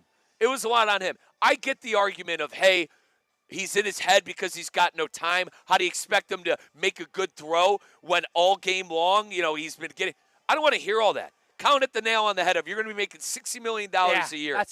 That's it. You're going to have to figure it out. And I just – Damian, I told you last Friday, and I told you on Saturday tailgate, and I told you all you guys, down on the game. Look where we're at. Let's go to number 3. With Seattle having such a dominant Super Bowl win and a spectacular season, is there a formula the Seahawks had that can be replicated by the rest of the league? I think the NFC having 2 great postseasons over the formidable conference of the AFC where there's so many good quarterbacks. Let's think about it. The AFC is known as a quarterback conference. You got Burrow sitting there. You got Herbert sitting there. You got Mahomes sitting there. You got Josh Allen. You got Lamar Jackson. You have so many big-time young players. Now you got May. So many big-time young players in that conference. And I'm not to say that there isn't great players at that position in the NFC, but there's more in the AFC. I don't think anybody would doubt that. If you're going to put a 1 through 10, I would say 6 or 7 are in the AFC. But one thing you got to add to this is despite all that talent at that position, all that money invested at that position, it really is the NFC who has done a better job not only putting together coaching staffs, but have put together complete rosters that have been able to compete at the highest level regardless of how great their quarterback is. Yeah. Darnold was a very, very good player all year. He had great games. He was not excellent throughout the year. He was not excellent throughout the postseason. I don't think anybody would deny that. He was excellent in the NFC Championship game, but he needed 1 out of the 3 games for him to really take over, and he did, and it was good enough to win a Super Bowl. But the NFC, the Eagles were good at this because, Hurts is not an excellent player, but he's a great winner, and it's because they have a great roster. The Rams, Stafford's a great player. It's a little different. But the San Francisco 49ers, yeah, Purdy's great, but they're there every single year because they're excellently coached and they're great at developing talent. I mean, go down the list of all of these big-time teams that are great surrounding that position. The Lions are another one. The Packers are another one. It's more well-rounded rosters in that conference comparatively. I don't know if they set a standard and set a formula, but when you have the best team, it triumphs the great quarterback 10 times out of 10. The era of football I grew up in had 2, 3 guys win? Brady, Roethlisberger, Breeze. My whole life I thought you needed what my team never had. Stability at the quarterback position and an elite signal caller. Counted the nail on the head. Build a team, and I don't necessarily think you have to have that elite quarterback. Jalen Hurts, not an elite quarterback. Sam Darnold, not an elite quarterback. Great defenses, great pieces around him. The Eagles last year, A.J. Brown, Devin Smith, Saquon Barkley, who almost broke Dickerson's record for the most rushing yards in the regular season. Wasn't even the reason they won the game, by the way. And then this year, Smith and Jigba, Offensive Player of the Year. He had 2 catches for 20 yards. He was injured. I'll die on that hill. Kenneth Walker. Got shut down. Kenneth Walker, elite back. A great offensive line. I mean, guys, this isn't the NFL I grew up with where you need the Breeze, you need the Roethlisberger, you need the Mannings, you need the Bradys. You could win with a great roster and an average quarterback. There is nothing more overrated than a great receiver on a great team. And then look at, Colin, look at the guys who are considered elite. How many of them have won? Burrow's never won. Lamar has never won. Herbert hasn't even come close. I'm the biggest Josh Allen stan there is. He threw 4 interceptions He threw in Denver. 4 turnovers, two picks, 4 turnovers. It was the direct result why you lost the game. He was crying on the podium, for God's sakes. All right? I don't know. Maybe that era of football is over. I'm a very slow changer when times are changing. I like the stuff I grew up with, but I think it's time myself and for a couple of people to open our eyes that, like, hey, man, if you got the coach and you got the team and the things around him and you have a game manager, you could get it done. Absolutely. Not even a question. And a great receiver in a big game really does nothing. You need a great offensive line. You need a great defense. You need a great quarterback. That's what you need. That's what you need. And a running back that Now, to be fair to Smith and Jigba, he showed up in the playoffs in a big way numerous times. Right. But you're right. In a game where 5 field goals won it, and it was a godforsaken Super Bowl. Just go down the list of the amount of great teams that have won it all and how many have been relying on that great receiver on those spots. Really not a lot. Mm-hmm. I mean, let's think about it. Like, A.J. Brown, they don't need A.J. Brown to be good. The Eagles, they don't need that. Well, he was awful this year, right. too. I mean, the Chiefs, how many great receivers outside of Hill in 2019 have they had? Yeah, they build a roster out of it. And Mahomes, the last position you need to develop. Listen, Colin, Mahomes is elite. Mahomes is our generational quarterback.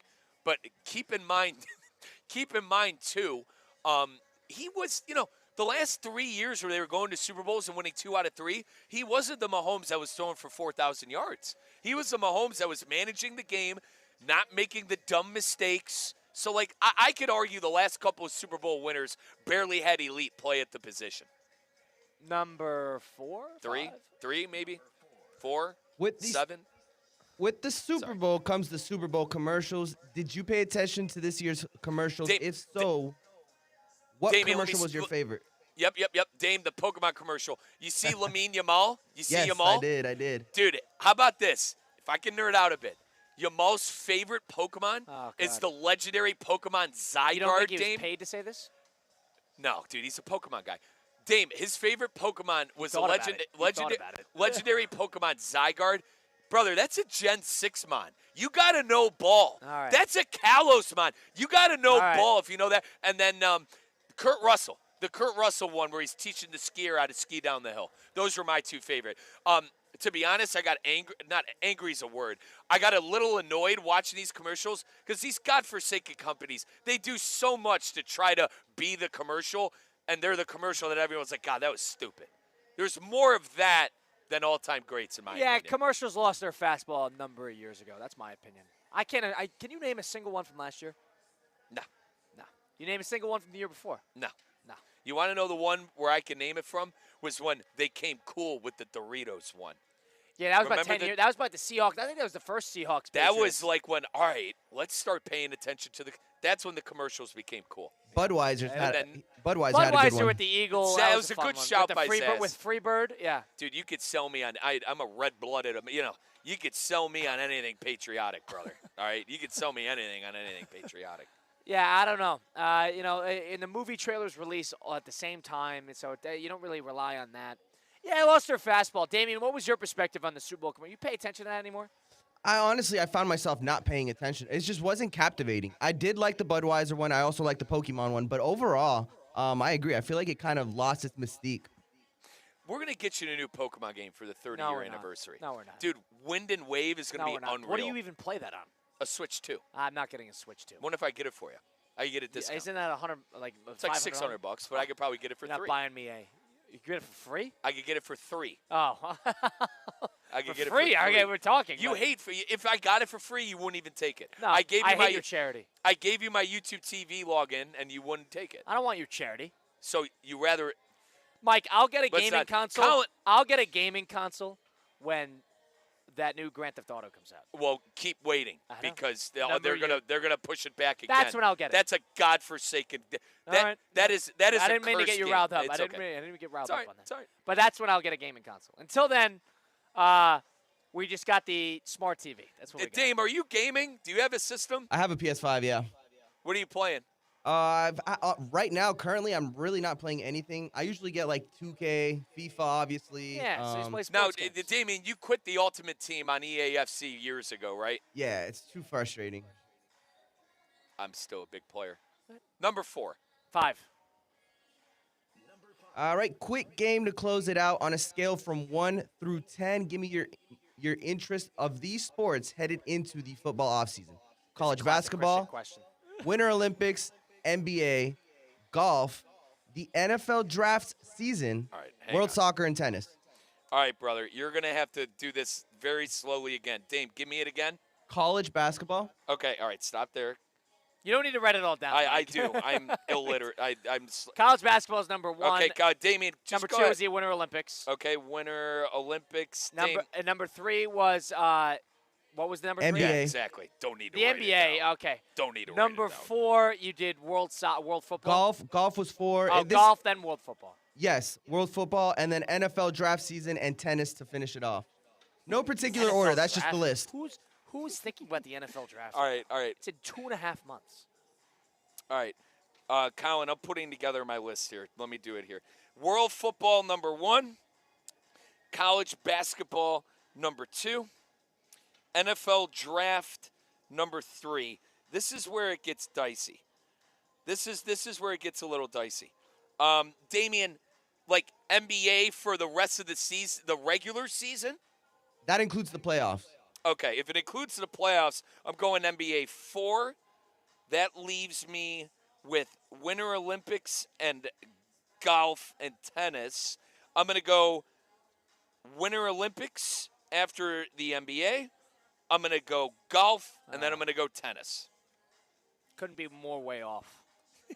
Once again, I have world football, college basketball, NFL draft, NBA, Winter Olympics, golf, and tennis. Sports is seasonal. I don't need to write this down. I'm all good. But here's what I need. When World Cup starts, if that's its own thing, I'll be into that. Winter Olympics, I'll be into the ice hockey. Ice hockey starts tomorrow. So I'll put that high on the list in the short term just for ice hockey specifically. That starts Wednesday, for the men's side. So I'll be into that. The NBA, right when the postseason starts, I'll be right into it. College basketball is going to be the focus of my attention in the short term for the next about 6, 7, 8 weeks until the season closes. We have 6 weeks until we get a bracket, and then after that, it'll be over about 3 weeks after that. Outside of that, world football, I told you, the World Cup. I'll be into the World Cup, no doubt about that. What about Arsenal? Your team's competing for a league trophy. Well, right. Is the end of the season right now for Premier League? It ends in May. You got about 15 fixtures. We're in the left. thick of it right now. Oh, gosh. 2 seasons too long. Hey, That's the one negative. Dame, you there? The season's too long. I'm here, Mike. United! Where are the Busby Babes? United! Where are the Busby Babes? Season's way too long. So for that reason, I'm a seasonal. I like getting into it seasonally. So that's one thing, and I'll be into the World Cup. You always got something to watch, dude. What do you mean the season's too long? You always got something to watch. Again, I understand, but the games are what, once a week, once every 2 weeks? Yeah, it depends how many competitions you play in. All right, so once every 2 weeks, let's ballpark. Damien, can United finish second or third? Once every 2 weeks. That's what that's what I don't like about world football is the season is about 10 months long, and there's 100 different competitions that they got to enter in, and I definitely think it's a problem in the MLS. But Mike doesn't have to say anything, but I could say it. So. Damien, can United finish top 2? It's going to be very tough, but I mean, you guys are on fire. Is there a hotter team in the Premier League right now than United? I think not. Is that poor man going to be able to cut his hair with United on the road? And for those of you that don't know, there is a United content creator who hasn't cut his hair in about 2.5 years. He said the next time United wins 5 games, he'd cut his hair. We're almost at 3 years. We've won 4 in a row right now. If they win, he's cutting his hair. Damien, is that guy going to cut his hair? You guys have a very tough game at West Ham, winning 4 of the last 5. Somerville has scored in like 5 straight games for West Ham. I think you guys can do it, though. Thank God the season's going for another 4 months. United, we are the Busby Babes. It's too much, too long. And if you are a City fan, surrender, you'll die. Got to be a perfectly I'm big on schedule. Need to have a structured scheduled season. And that's why I'm a big college basketball fan. Colin, last thing. Damien, you're Liverpool? Yeah. Wow. Are you slot out? Are you hashtag slot out? I don't like how he disrespected last year's players. I mean, he just absolutely dismissed Darwin Nunez. He dismissed Luis Diaz. So I'm pretty much there. Yeah, Colin, they bought a new team. They were the top team in free agency. They went Dodgers. They won the league last year. They're 6 on the table. 5 points behind United. There's your karma. And there's your out-of-context world football update, courtesy of Mike Rizzo and Damien Perez. Listen, the Super Bowl was a stinker. Okay. I'm doing everyone a justice, letting everybody in on the best world football league in football, the Premier League. In the middle of the season. Yeah, we got about 14, 13 fixtures left. Right. Mike Rizzo, Colin Russo, Damien Perez. We'll take a time out here. It is Russo and Rizzo live from TGL. Take a time out here on ESPN 106.3.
The fifth quarter, Colin, Russo, and Mike Rizzo outside of TGL today on a beautiful Monday evening, February 9th, 2026.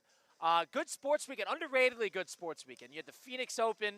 You had the Super Bowl, which was a terrible game, but you had a lot of stuff going on with that. Waste of time. And Damien, did you by chance tune into Duke UNC on Saturday? I did The not. Game winner? Oh, God, Game you winner. missed out. UNC game winner. They beat Duke I in did their see the building. highlights. It was absolutely insane. So Damien's a sucker for a good parlay. Dame, listen to this parlay. Duke money line, Illinois money line, Kentucky money line. Duke lost on a buzzer beater. Illinois lost in overtime, and this happened about, 5 minutes between each other. So I got burned a little bit there. But Colin's right. Good college hoop. Dame, when are you going to start paying attention to a little college hoop?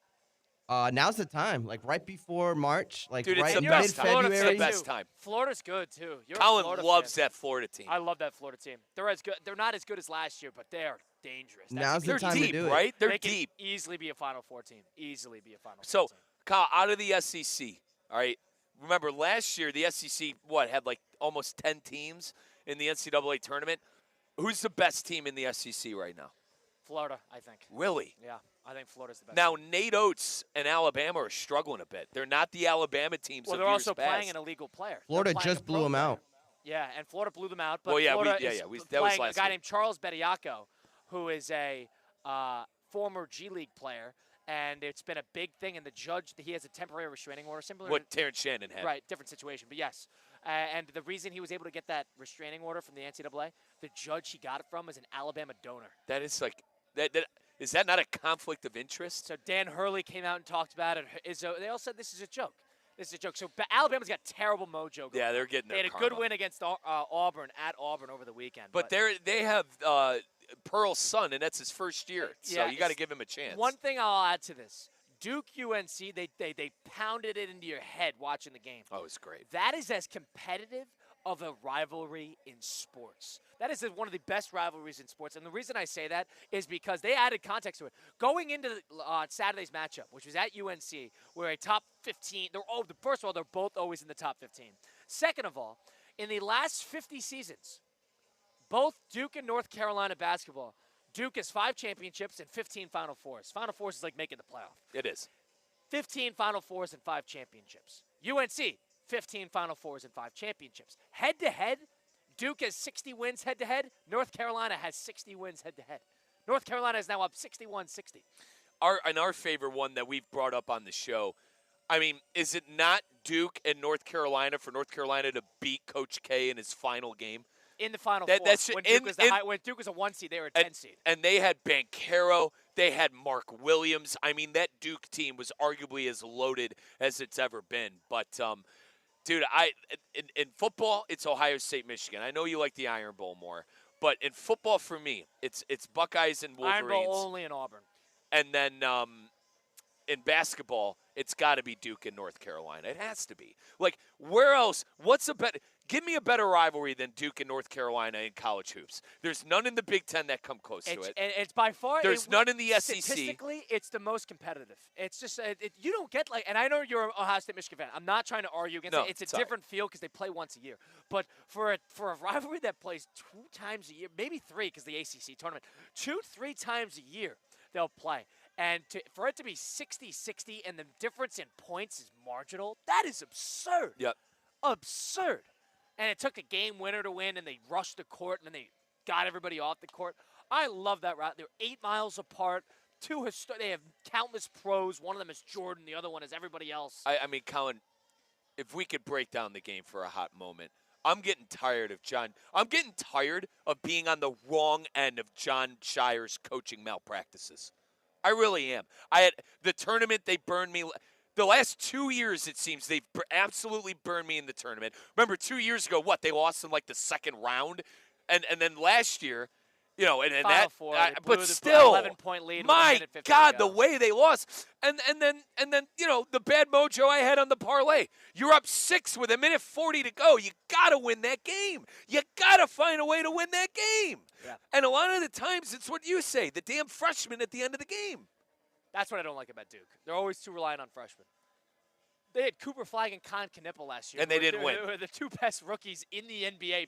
Two top 35 players in the league right now, easily. Flag is unbelievable. Yeah, Flag is finally hitting his groove. By the way. He He's averaging is. 36 points in the last 7 games. You're burned on that over/under win total, but yeah, he's coming around. Sold, but he has been great. He has been great. And the thing about it, they had that, they couldn't win, and they lost to a Houston team with Emmanuel Sharp. And, I mean, a bunch of guys who aren't playing in the next level. Dogs. Yeah, dude.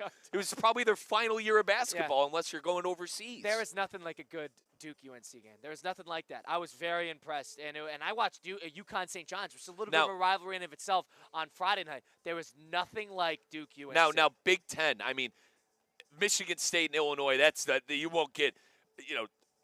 Maybe Duke UNC better because of the buzzer beater. You won't find a better game than that either. Great game too. Great game. Bit of a ref show towards the end. A lot of free throws, but an amazing game. I mean, Mirakovic and Stojakovic, the two it's just a bunch international of players for Illinois. And they have more than that. They got the Ilisov. They got the Ilisov brothers. Ivisic. Yeah, Ivisic. Yeah. Ivisic. They got Tomislav, and then his brother Zionmir. Wait a minute. I didn't even know they got the second one. They got both of them. The one who was at Alabama and Kentucky. Yeah, he's at Illinois. And his brother is starting at center. So they got both of them. They got Mirakovic. They got Stojakovic. I need to get Underwood one of those the track suits. You know what I mean? It's a good team. Illinois is a good team. If I'm going to call it like today, here, if you want a broad scope on what college basketball is this year, the top 10 is as good as it's ever been in years. This draft class is probably going to be the best draft class ever, in my opinion, ever. I'm not even being hyperbolic. Better than 03 with LeBron, Wade. Yes, that's top heavy. Bosh. Yes, it is. You're going to have 10 guys who are going to immediately be all-stars. It is. Kyle, Melo, Bron, Wade, Bosh. I don't know if you're not going to. You don't know if you're going to get. Those are 4 Hall of Famers. You don't know if you're going to get another LeBron, but it's a better shot. It's a better class. It's a better class. And I'm not even just saying. Jeez. There's a reason that the Jazz are already tanking. The Wizards. Tell this story because this is fascinating. Damian, you should hear this. So the Jazz were up 17 points.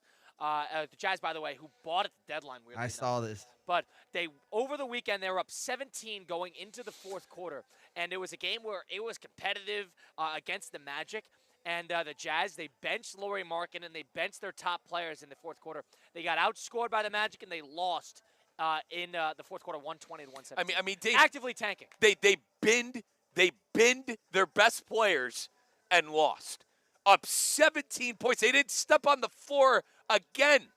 Like, there's something to be said of, all right. And there was videos of the bench just cracking jokes at the end of the game. And you guys hang on. It's active tanking in the NBA. I didn't want to. It's a major problem. I didn't want to do this today. But I got to do it. And you guys try to sell me on that league. All right. And I try to get sold on regular season NBA basketball when you got debauchery like that going on. That is a joke. There's nothing to it. David Stern is rolling in his grave, and shame on Adam Silver. You can't have shame on Adam You Silver. can't have them actively tank like this. Shame on Silver for funny? running that league. The Wizards acquired Trae Young. They shut him down for the year. They acquired Anthony Davis. They shut him down for the year. It's a joke. Granted, the Wizards need a break because they the Wizards, a team hasn't been good since the Bullets. That's why it's okay. Fun. You gotta if I'm Silver, you gotta fight this in some way. The lottery is meant to go against tanking, and you got active teams doing that. I understand it doesn't make that much of a difference because 20 teams make the playoffs and the other 10 are tanking, but this is when you'll see it because there's excellent players in the draft. I didn't want to blow. See it. Listen, we're gonna be talking a lot of NBA coming up. I didn't want to blow up on it, but I did not know about That's that. A disgrace. I did not know about that, and that disgrace. is an absolute disgrace. 110%.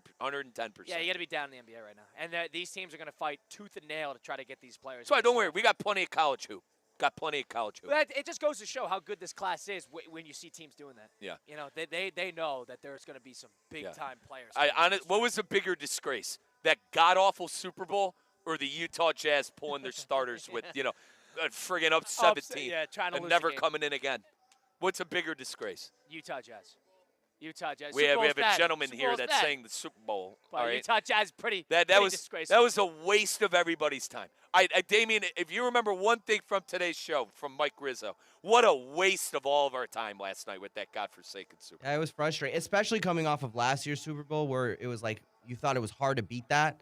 But sure enough, Yeah, they you definitely. But rarely- at least last and year, you rarely get two bad ones in a row. at least You last- haven't since the 90s. I'll say this quickly. At least last year, you saw the death of the dynasty that was the Chiefs. At least you had that, and you had fun touchdowns. You didn't have your first touchdown until the fourth quarter. Damian, your first to score ticket didn't cash until 8 minutes in the fourth quarter. I mean, what are we doing? Mike Rizzo, Colin Russo, Damian Perez. We'll take a time out here. Close things out next. The fifth quarter. Russo and Rizzo on ESPN 106.3.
The fifth quarter, Colin Russo and Mike Rizzo. We got Damian Perez behind the glass at the City Play Studios in downtown West Palm Beach. We are up north where we are sitting outside of TGL on a cool Monday night.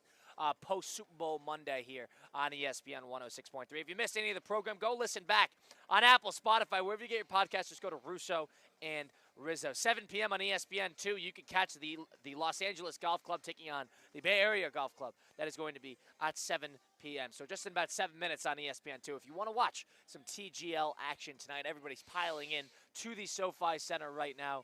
And Mike Rizzo and I are keeping everything nice, cool, and warm on the outside. Super Bowl Sunday, Seahawks took down the New England Patriots and forgotten about. Let me ask you this. Will one or both of these teams win playoff games this time next year? Seattle will. Remember the Eagles. Seattle will. The Eagles did not. I understand that. And granted, we got to see how much. That's a good point because we got to see how much they lose in free agency. Off the top of my head, and losing their offensive coordinator. Off the top of my head, I apologize. Like, I don't know who from that Seahawk defense. What do they call it? The dark side. I don't know who's up for a contract. I don't know if any offensive linemen are up for a contract. Good news is Darnold's cheap. They had to get Darnold on a cheap deal. If I had to make a bet, which one's would win a playoff game, it would be Seattle because New England's got to play a first place schedule. I know Drake May played well, the 4,300 passing yards in the regular season, but the phoniness that we saw in the postseason, I can't get over all that stuff. So we'll have to wait and see how the schedule shakes out, who everyone loses in free agency, Colin. But forgive me for thinking New England could be one of the top under picks as far as regular season win totals with our good friends at Hard Rock. I'll tell you their games right now. So their away games, they're at Buffalo, at Chicago, at Kansas City, at Detroit, at Jacksonville, at the Chargers, at the Dolphins, at the Jets, and at the Seahawks. Boy. And then at home, they have the Bills, Broncos, Packers, Raiders, Dolphins, Jets, Vikings, and Steelers. Home schedule's a lot easier. Home schedule's great. Yeah. That road schedule's a gauntlet. I mean, you play every good team. That's what happens when you have a first-place schedule. Oh, my God. Bills, Chargers, Bears, Kansas City, the Lions, Jags, and Seahawks. Ooh. And a lot of those, cold weather.